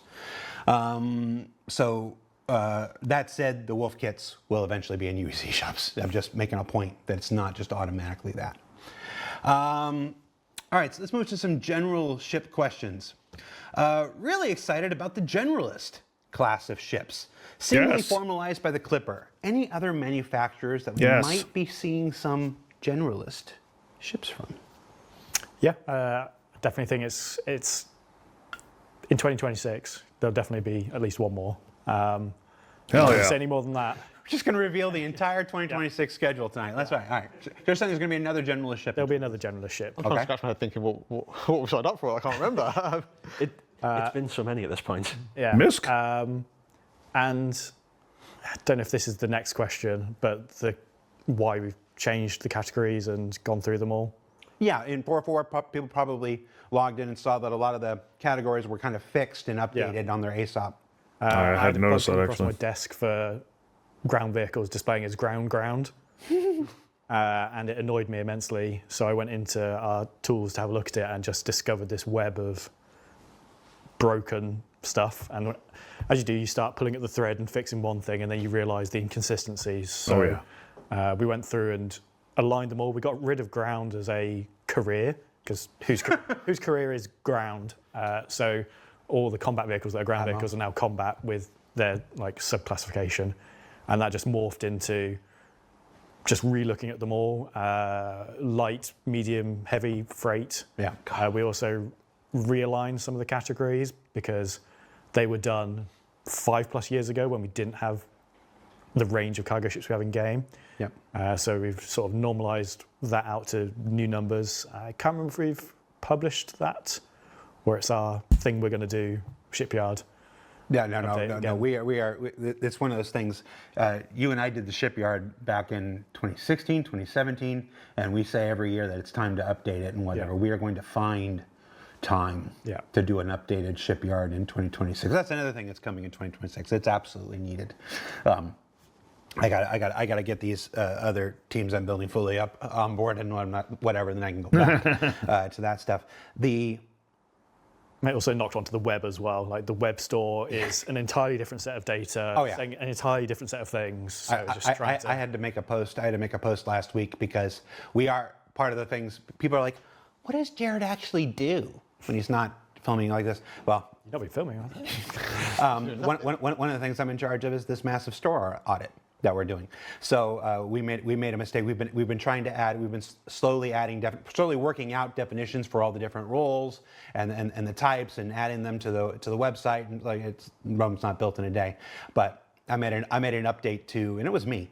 It was me who did it. I made an update to, I can't even remember what ship it was, and I removed part of a definition that I didn't mean to remove, and I had to like, oh nope, that's not an actual change.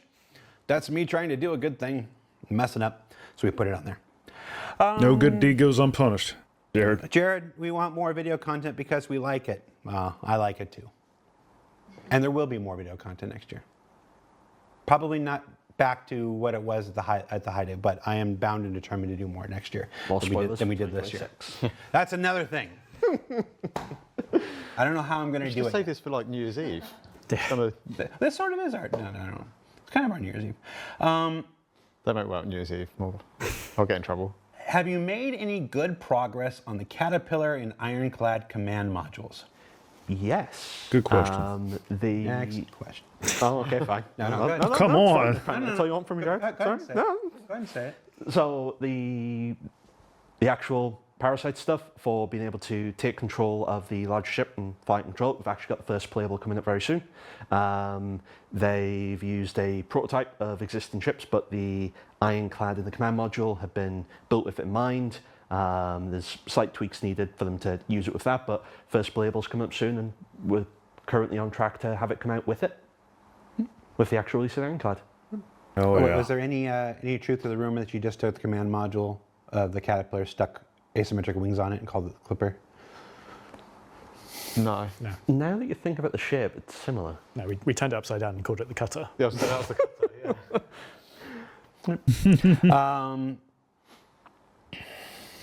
I wonder if it's pretty exciting that the Ironclad's going to come out with it, but I wonder if Drake Caterpillar will gain that feature at the same time, or if it'll be coming after. I think before, when they talked about this, they said the Caterpillar would come after the Ironclad. 5 new ships released at this year's IE, yet all are missing a practical, quite useful element. Downward-facing landing lights. Why has this critical element been overlooked in ship design? Come Are on, you people. Stupid. Maybe. I added that last part. I mean, possibly. So I think it depends what context we're talking about. Because if the practical purpose of them is the same reason that people wanted really, really powerful headlights and lights on the ship, it's to help them navigate in the dark. So it's easier to land and go about on dark planet surfaces. When we kept extending the range of the headlights, it didn't work well. It's really unperformant. And when you got a group of ships together and they're all pointing at each other, it was impossible to see anything because it would just be like driving down the highway. Everyone remembers the scouts. Everyone's got the high Scouts, beams on. super bright thing you can see from orbit. Yeah, it was too much. But people need a way to be able to actually navigate in the dark. Like, absolutely, that's something that's needed. So, Well, ping system Vision landing helps. camera. so we do have plans for a solution. It's a system called, we're calling it LAMP. Lamp. Not Star Lamp? I mean, I didn't pick the name. Star Lamp. I didn't pick the name. Please, God, Star but Lamp. Lamp is back. It's to... I love Lamp. Oh, I love that film.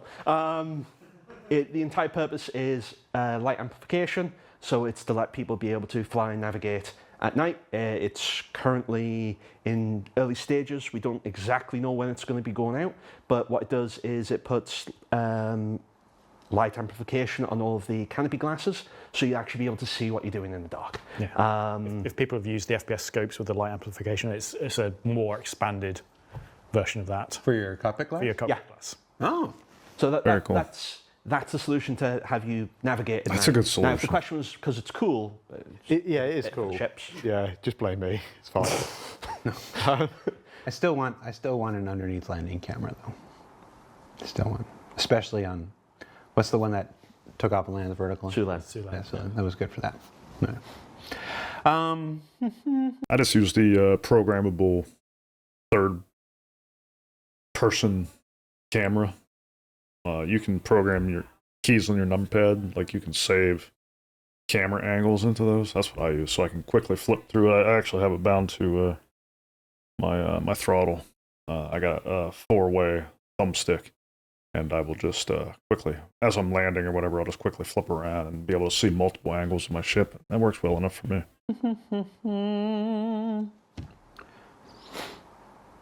With the Clipper debuting an integrated crafting station, are we going to see them added to existing ships such as the Carrack or Aquila?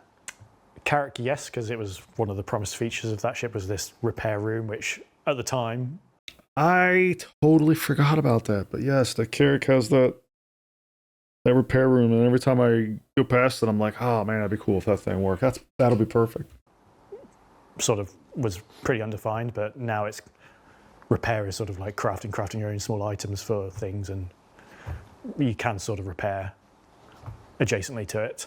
And we were talking about the kilo. We can't remember that being a thing for it. I don't remember that either. I think that. If someone has some hard evidence for that being a thing, put it in chat or comments or the Spectrum thread. Tag me on Spectrum. Send your comments, Carrap, John Crew. Yeah.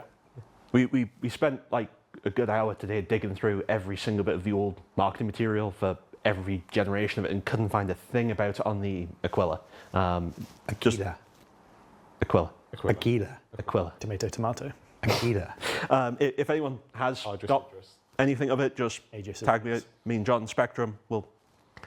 Yeah, I do look on Spectrum, but you just don't reply. I don't reply because I get a lot of tags.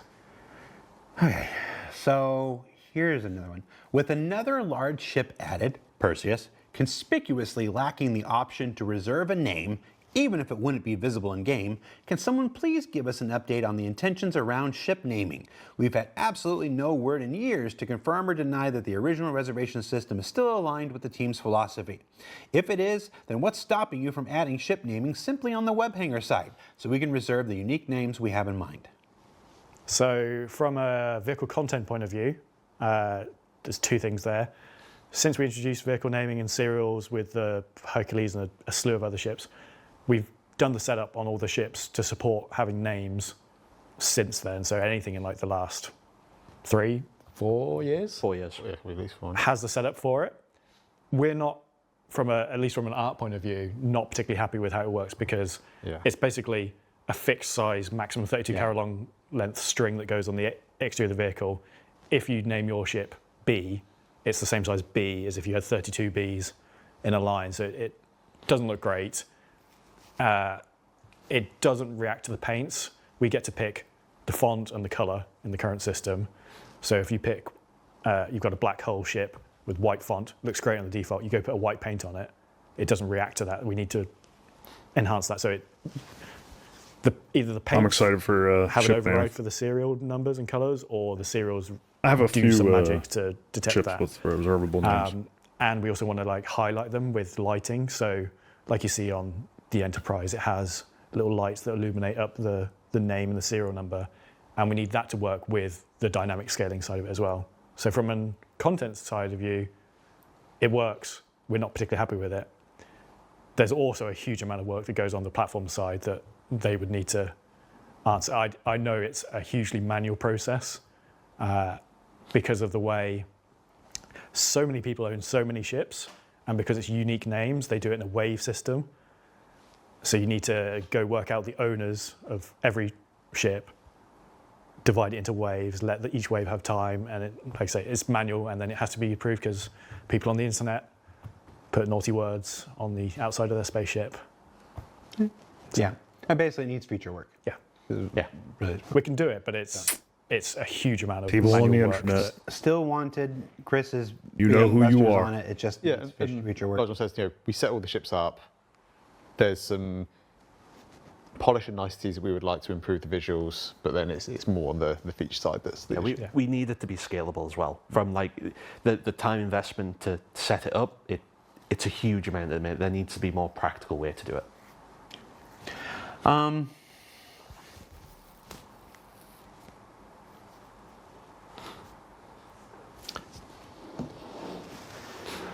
Back away from this one because it looks kind of hard. Make these mine. Try to work out which Uh-oh. We're settled in.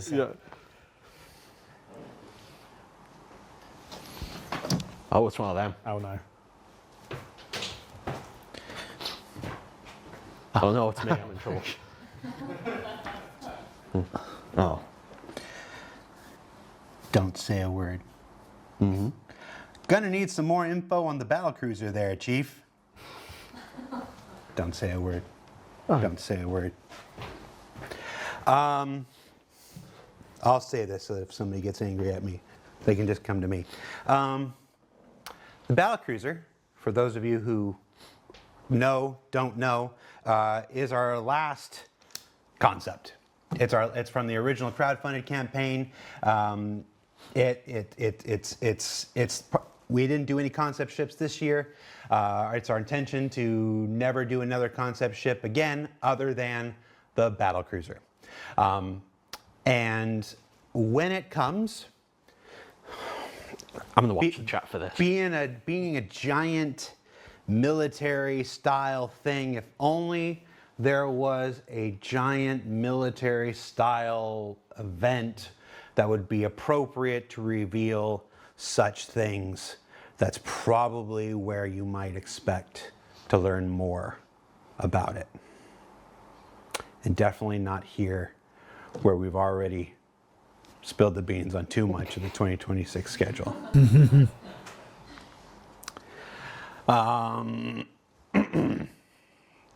Anybody have a Did you guess confirm on the the manufacturer then? price for the battle cruiser? No, we're not revealing that. Wait, did you just confirm it for 2026? I feel like we're not Did done I? 2026. Did I? No. You didn't. Citizen Joel's like, open development. Open development doesn't mean we just say everything that comes into our brain. That's never been what open development is. It's never what it's going to be. Thank you. Open development. Thank you, Jared. Open development. It's been very open. They have been. All right, have you identified a stopping point where SC will have enough ships? No, please no. No. Thank you.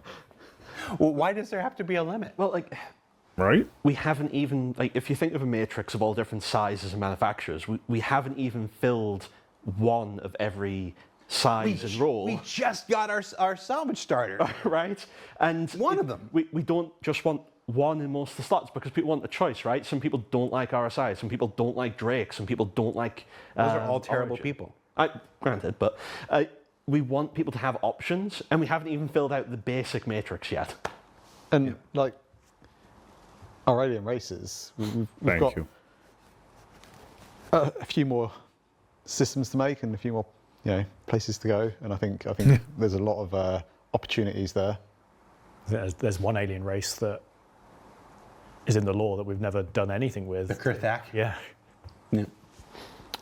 Shout out to Wingman. Just deep lore there. Deep. To my knowledge, he invented it, and yeah. Maybe there will finally be an alien So design at this language point, I like. I don't like as the we work existing towards ones. the end here.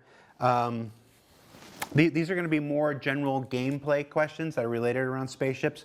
I want to preface this by saying these are the vehicle content folks. These are the people that make the spaceships. The folks who make gameplay that spaceships utilize are not always the same thing. For instance, salvage and mining.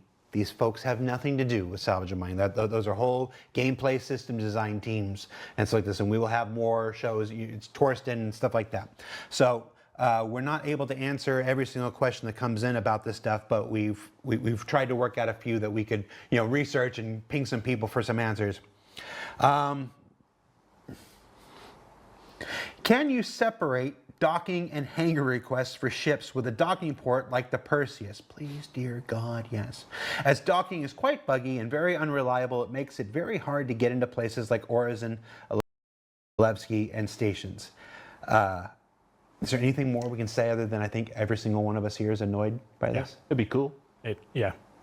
And we should probably talk with the people doing the command module work because they might be able to squeeze that in with their work. And actually, fun backstory that goes to the Apollo. So a lot of people, well, I think probably 50-50 realise the back ramp and opening of the Apollo is very small. That's because it's a docking collar. It's both a small one and a big one, but it doesn't function in game because of that bug. And I told the team not to set it up as a docking collar because that would have meant that the Apollo would have had this. So every time you come to try and land somewhere, instead of a medium hangar, It was always trying to do the docking. Yeah. So that's why the Apollo has this small entrance, is because it has a built-in docking collar to dock to other ships' stations in the future when we have the ability to split that up properly. Yeah. Not because I wanted to stop Yeah, vehicles being crammed in the back of it, which is also another reason. But Yes, Cobalt 016, butt docking. Well, that's what it's officially referred to as. Correct. But no, I would say, I think I can safely say there's not a human being here that isn't annoyed to heck by it. It's on the feature request list. especially everyone going to Levski. Yeah. So maybe that's one of those things. It's just a priority call like everything else. Let's just be real. But there's not a single human being here that doesn't want it. Let's see. There was a question about AI blades. It's not really for this team to discuss, but yes, still wanted, still intended. You might have seen some struggle with the MDC recently, and I mean that's essentially what is a PDT, but an AI blade controlled turret and whatnot. And you see You're seeing right now, live and in real time, some of the limitations with the current implementation of that. I know that we were you were bugging things up, and you were chasing this stuff down. I'm watching. One of the pleasures of my job is I get to watch John pop up in like half dozen different chats, like, this needs to get fixed, and this needs to get fixed, and this needs to get fixed, and whatnot. So it's still intended. It's still the thing. It's. I heard it's not ships shooting down like bombs or something. I the haven't played Clipper with and it. the Generalist. Solo players will all. It is our intention never to leave solo players behind. Yes, it is a massively multiplayer online universe. Yes, you'll be able to always do more with friends and with colleagues and allies and stuff like this. But there should be a place for people who don't want to do any of that. We're very passionate about that. That is still at the core of our intention for this game. And things like AI blades, things like, we used to talk a lot about NPC crews, stuff like that. All that stuff was designed for that. It's just all things in their time. Yeah, I've seen a lot of people, obviously, on Spectrum and Reddit talking about, oh, well, they've got the flight blades and the eye blades. Surely it's easy just to get the rest of it in. That the way we've had to implement them, it isn't how blades are going to have to work. We've had to use our current systems in interesting ways to get them to function the way that they are, and it's just not how blades are going to be. No. How much does 7-Up pay me? Oh. Quick, 10 of Dr. Pepper. This is all the sugar I'm allowed for like an entire year. Do we get commission? Oh, Still say with it. you can't see. No, they can't see it. Can't see mine. It's fine. It's out of shot. He's got Dr. Pepper. There it is. Camera's it. No camera. There you go. Where is that camera? Will ships like the Perseus and other multi-crew ships for that matter ever get missions with scalable payouts rewards that actually encourage multi-crew? I don't see the point of any multi-crew ships like the Perseus when nothing in this game rewards group play, as rewards and credits are always split. Again, this is not one for the vehicle content team, but if you follow along with the monthly report, it's like this. You'll see occasional mentions of Mission 2.0. This is, I'm not going to, yes, I'm going to sound a little like a broken record here. It's another refactoring of the entire mission system in order to do the things that we all wanted to do. For years, missions weren't able to give you rewards. You could never complete a reward and get anything other than credits for that and stuff. It's just one of the challenges of we run a live environment during the development of our game. Most games get to do all this secretly. You would never get a mission system that doesn't have, things like we can give you an item for a reward and stuff like this. The mission system that they're currently working on and whatnot is the thing that we've been specking out for years. It's the thing that will unlock incredibly dedicated developers like Elliot Maltby and Yorit and all those when you only list two names, you start to sound like a real jerk because you don't list everybody else. Max, and I'm blanking on other names. They're going to think, thanks for not mentioning me. But all those members of the mission team, they are chomping at the bit. They want this new system too, so that they can do exactly the kinds of things that you're talking about. It's just another way that Star Citizen will continue to evolve. And after a year, that's been relatively dry with features, and we knew it would be. We came out here. I sat out here for 2-3 hours with Benoit at the beginning of the year, saying that. The 2026 schedule should be. We've done a lot of talking about 2026, and I want to say this as honestly and as candidly as I can. I'm using the word "should be" because the other maxim that I run into the ground is the only constant in game development is change. It should be a marked change from 2025 as far as feature work goes. It won't be the relentless pace of 2024 or 2023 as far as broken, half-finished things. But we took this year to get those proverbial ducks in a row to develop these things further along. So it is, you'll see with engineering on the horizon, and then a crafting tech preview after that, and then hopefully all on its way to base building and a whole host of things like scanning and radar improvements and stuff in between. 2020, it is everybody's hope that 2026 is going to have a lot more stuff like that, including mission system work, which is how I got on this. For Disco directly, are we going to see more normal SCL and ISC schedule next year? I was going to say there are no normal SCLs or ISCs. Yes, again, I think I said it earlier, not back to 2024 schedule, not back to 2015 schedule where I was doing 5 shows a week, but I want to find more ways to get back to this more often.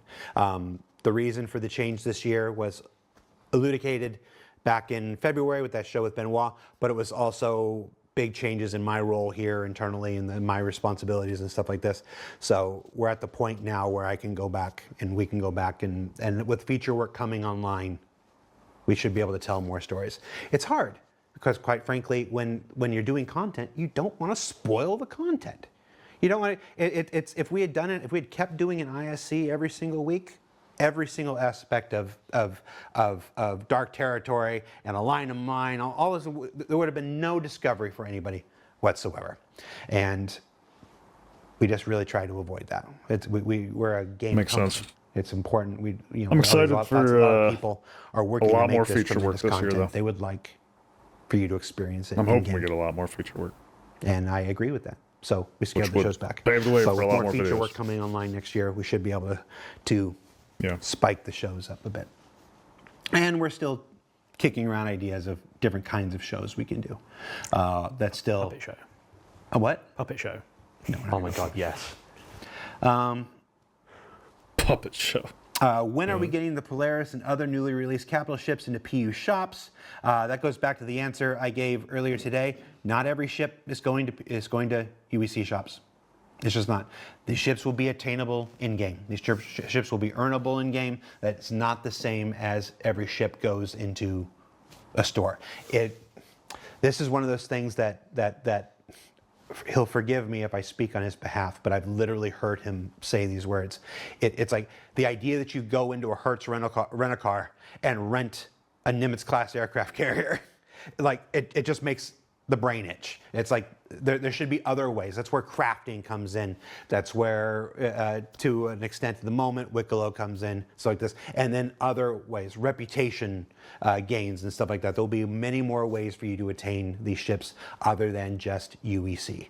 It's just, frankly, boring and not particularly interesting, which are, I guess, is the same thing, and just not diegetic with the universe that we're building to put every single thing into a UEC shop. The idea that you go to New Deal and pick up an Idris is kind of silly. So, finding other ways, but they will all be attainable in game, one way or another, or in multiple ways. And if they're obtainable in game, through crafting and that kind of stuff, that gives players big ticket items to sell to one another and start building out that robust player side of the economy, right? That's one of the things I'm very excited for. Can we please get a general quarters alarm on multi-crew ships? Gosh, we were talking on that show that I had Simon and Phil on earlier. They committed to doing that on that ship. And if I'm misremembering that, and they didn't, I'm going to say they did right now. But yes, again, it's one of those things. There's not a human being here that doesn't want it.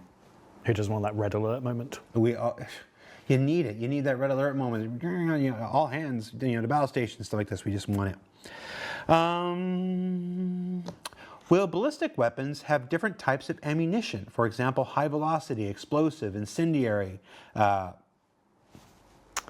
That's still the plan as far as I'm aware. Again, that's not really a vehicle thing. That's just that's a game-wide ammo types question for the game and system designers. I've heard talks of explosive rounds quite a few times.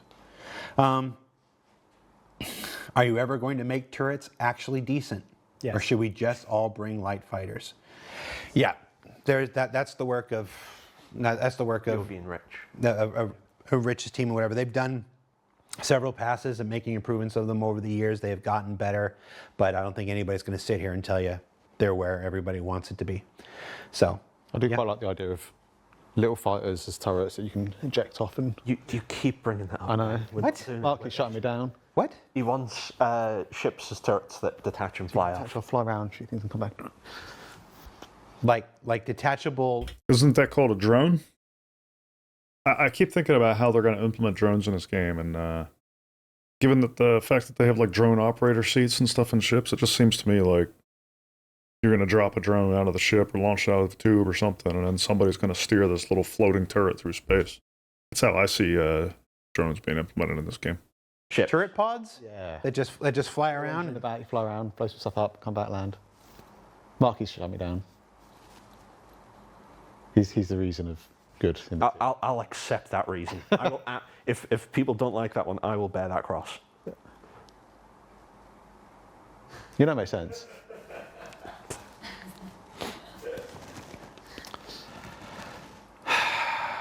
We'll be able to do it right when we get the. Just don't call it a turret pod, call it a drone. Just because we can doesn't mean we should. Open development. Oh, chat's going real fast. Hold on. See, they love it. That's not what I'm seeing here. Oh, okay. Team Mark, if you agree with Yep. not doing it and it's Yep. a bad idea. Team Ben, if you think it's a good idea. The LGBT Alaban says, love it. fix the things in game first. I could be really snide here, but this is a comment that comes up very often, so I'm going to address it. There Let him are have it, Jared. nearly 1,000 people who work for CIG between Star Citizen and Squadron 42. Imagine if all 1,000 were fixing that thing that you want fixed.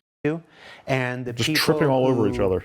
who worked on the 30K errors and whatnot are not the same people that build the Argo Mole. And it's like this. It's not a question of fix this first before you do that.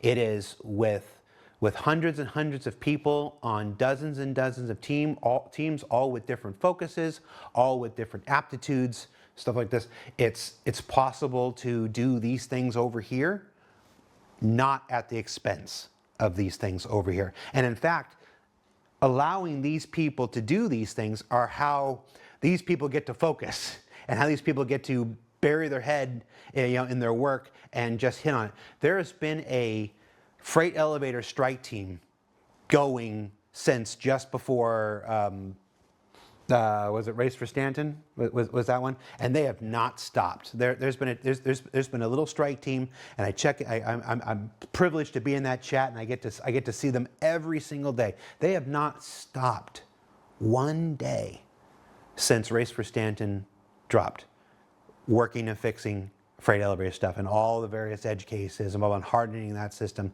And they get to do that because we have other teams, content teams, working to put other things in the game to keep engagement going, to keep the game, alive and thriving while they keep their heads down and focus on that. So it is not ever a question of fix this before you do that. We're doing both. Well said. We're doing both with 2 different teams, 3 different teams, 5 different teams, 10 different teams. Well said. And things will be done in their time, which is not always the super delightful answer. I mean, kind of sucks to be told it's not tomorrow. Not as bad as John's nerf to the whole D and holy cargo. Right? That's just trash. But but no, it's just I want to take that opportunity just to smash it because I see that, and it's a totally normal thing to think that you can't do this, you should do this before you do this, but that's just not the way game development works. All right, we're wrapping up here. I'm going to do one last question. That's really a series of questions. Let's see how much I can get away with. We've said a lot about this next year's ships. So we've talked about the Aurora Gold Standard, and we revealed that an Aurora Mark II is going to come. What else did we confirm? Oh, that's a danger. Not fall into that trap. I'm getting confused. Raylan, Raylan is coming. Raylan is coming next year. Parasite module. command module, which implies Okay, ironclads. well, no, because you said the command module will come alongside the ironclad. Yeah. And so if you just said the command module is going to come next year. No, we didn't say it was coming next year. We just said what we confirmed. But John just said, Oh, I just said it. you just said the command module. I'll go say everything. Lamps are coming to the game. This is what happens when we don't do a show in a while. I forget how these things work. Let's go ahead. Let's not reveal the entire ship list of 2026 because people like, no one's interested in that. People like to I enjoy people like to watching the talk videos. and people like to, but let's give, I hit the Ironclad 2026, I hit some of the content creators at the beginning of the show, the people who do What are they working on? what is it called when they do the watch? Oh, when they watch do parties. Like, No, not watch parties. It's not a party. Co-streaming. No, when they sit there and they react videos. That's what it's called. That's what it's called. Let's give people. Let's give them something to react to that they can feed the beast because they do wonderful service for our project and get the game out and stuff like this. Let's reveal the manufacturers of every ship in 2026. Because we know what the schedule I is. hope someone's got the list. Let's reveal the Releasing or working on? releasing. Two different. Just the manufacturers of the releasing ships in 2026. Drake. Yep. Aegis. RSI. Aegis. Yep. Did you say RSI? Yep. RSI. Anvil. Yes. Misk. Yes. A Misk ship. Oh, next year. Kruger. Kruger is Yep. getting another ship. What else we got? Grays. Grays is getting another ship. Origin. Origin is back. Origin is back. Origin? What Origin ship will it be getting? It has to be either a new one or the G12. Another ship next year. Gatak. Gatak has another ship next year. I think. Oh. Your favorite color? Oh, Argo. Argo. No, he means Grey Cat. And Grey Cat. And Grey Cat. Grey Cat's getting a vehicle next year. So those are the. I'm pretty confident those are the. I'm trying to rack my brain. These questions hurt me. Yeah. So those are the manufacturers who are releasing new ships in 2026, and immediately people are like, oh, Consolidated Outland, forgot again. Crusader, boo. Oh, there's no We're not Crusader. doing Why do you hate Crusader, I don't Crusader, think. Ben? I love Crusader. I'm not a Crusader fan. Those are just the ones we're releasing on. Those are just releasing, not the ones that are being worked on. There are other manufacturers being worked on. Yep. Imply from that what you wish. Reveal the new. Let's just push our luck. Reveal that there's going to be another Kruger ship. This is not another Wolf variant. You want to. Let's give him the name. Let's give him the name. And let him speculate. I'm totally panicking that this is it's Stingray. Yep. Yeah. Okay. Good. Sorry, I was just making sure it wasn't a working title because we have some quite interesting working titles. Yeah, we do. Nope. So the Stingray will be the name of the next Kruger ship some point next year, and people can guess. People can speculate about what that is, and then let's end on a high note. This is IAE. We're about to go into the finale. The finale where I think all the ships come back and whatnot. The big ship for IAE this year was the Perseus. I mean, it was always like a big ship. The big ship for Fleet Week this year was the Idris. What was the big ship for IAE last year? Polaris. Polaris. Polaris. The big ship for IAE last year is the Polaris. Go ahead. Let's let John do this. I was going to say, I'm backing out of this Let's go to conversation John's right now. camera. We can't get told Let's off. go if John ahead does and it. tell people what the big ship for IAE is next year. The big ship planned for next IE is the RSI Galaxy. There you go. There you go. Just like we said, we were going to do the RSI ships in Damn. the series. Still sticking to that. So. And there is from some of those manufacturers, there's multiple ships coming, not just. Oh yeah. That's not. We listed like. I saw some people asking about certain ships. No, we listed like 11 manufacturers. That's not only 11 ships. We did 27 ships this year. Yep. I don't know how many ships. I can't remember off the top of my head how many ships next year, but it's close, if not. About the same. Yeah. About the same. So some of those manufacturers have multiple. Some big, some small. Yep. But yeah. The Galaxy. But, all right. So yeah. That's big. Ben. 2026. Now, see, as soon as they demoed the crafting stations and stuff during CitizenCon Direct, one of the things I thought and verbalized was that it seems to me that if we're going to get these crafting stations, then we got to get refining.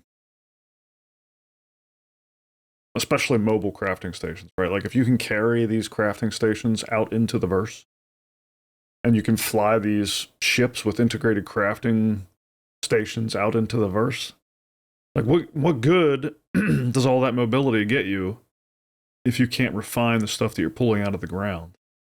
You know what I mean? So it seemed obvious to me that refining would be coming online this year.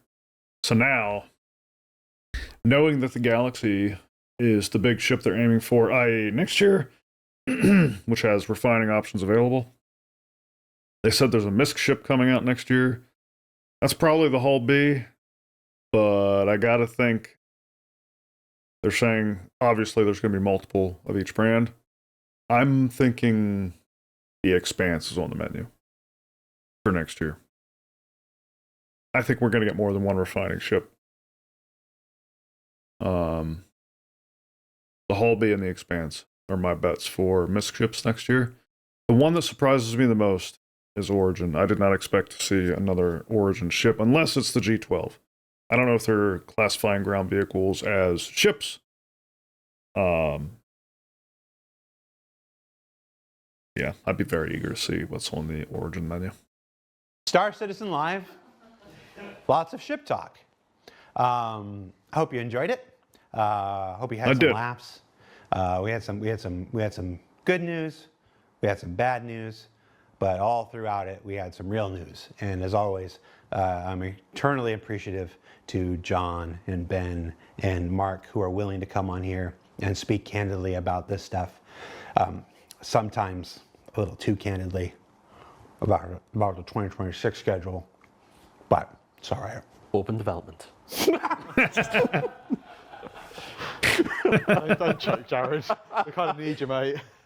Just as you went for the bite. Gonna make the man choke with his Twizzler. Anyway, thanks for watching. Remember that Twitch drops are going on right now. Star Citizen's first Twitch drops are on Twitch. I don't know if we had them set up for our stream or not. Other people handle that stuff. But if they didn't watch, if you didn't earn them watching our stream, there's dozens and dozens and dozens and dozens of Star Citizen streamers out there. You can watch them and earn a pretty cool set of light armor that matches with a set of medium armor and some heavy armor. And honestly, it matches with like the concierge armor we did, whatnot. So you collect them all and you can mix and match certain parts and whatnot. Cool. Personally, I like the helmet from the concierge armor on the heavy version of this armor. I really like the heavy version of the armor. I don't like the helmet. It's just not for me. But I like to mix and match personally. So Twitch drops going on. If you didn't get them watching this show, you can watch any one of our tremendous Star Citizen content creators on Twitch right now and earn those. So do that. Next week,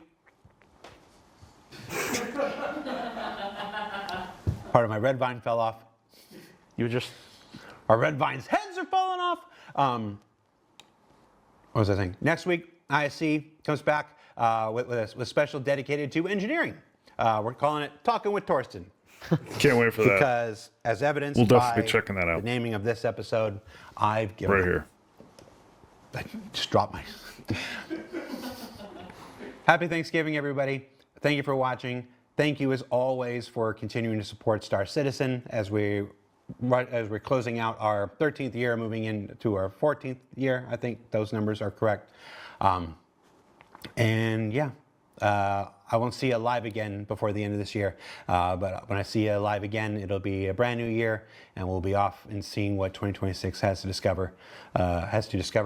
to reveal about Star Citizen and its continuing development. So I'm Jared. That was John. That was Ben. That was Mark.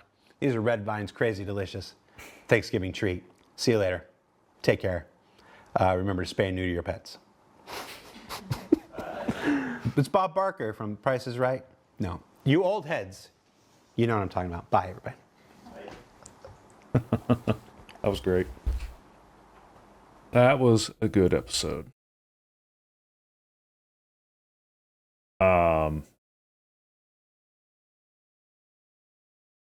What do you all think?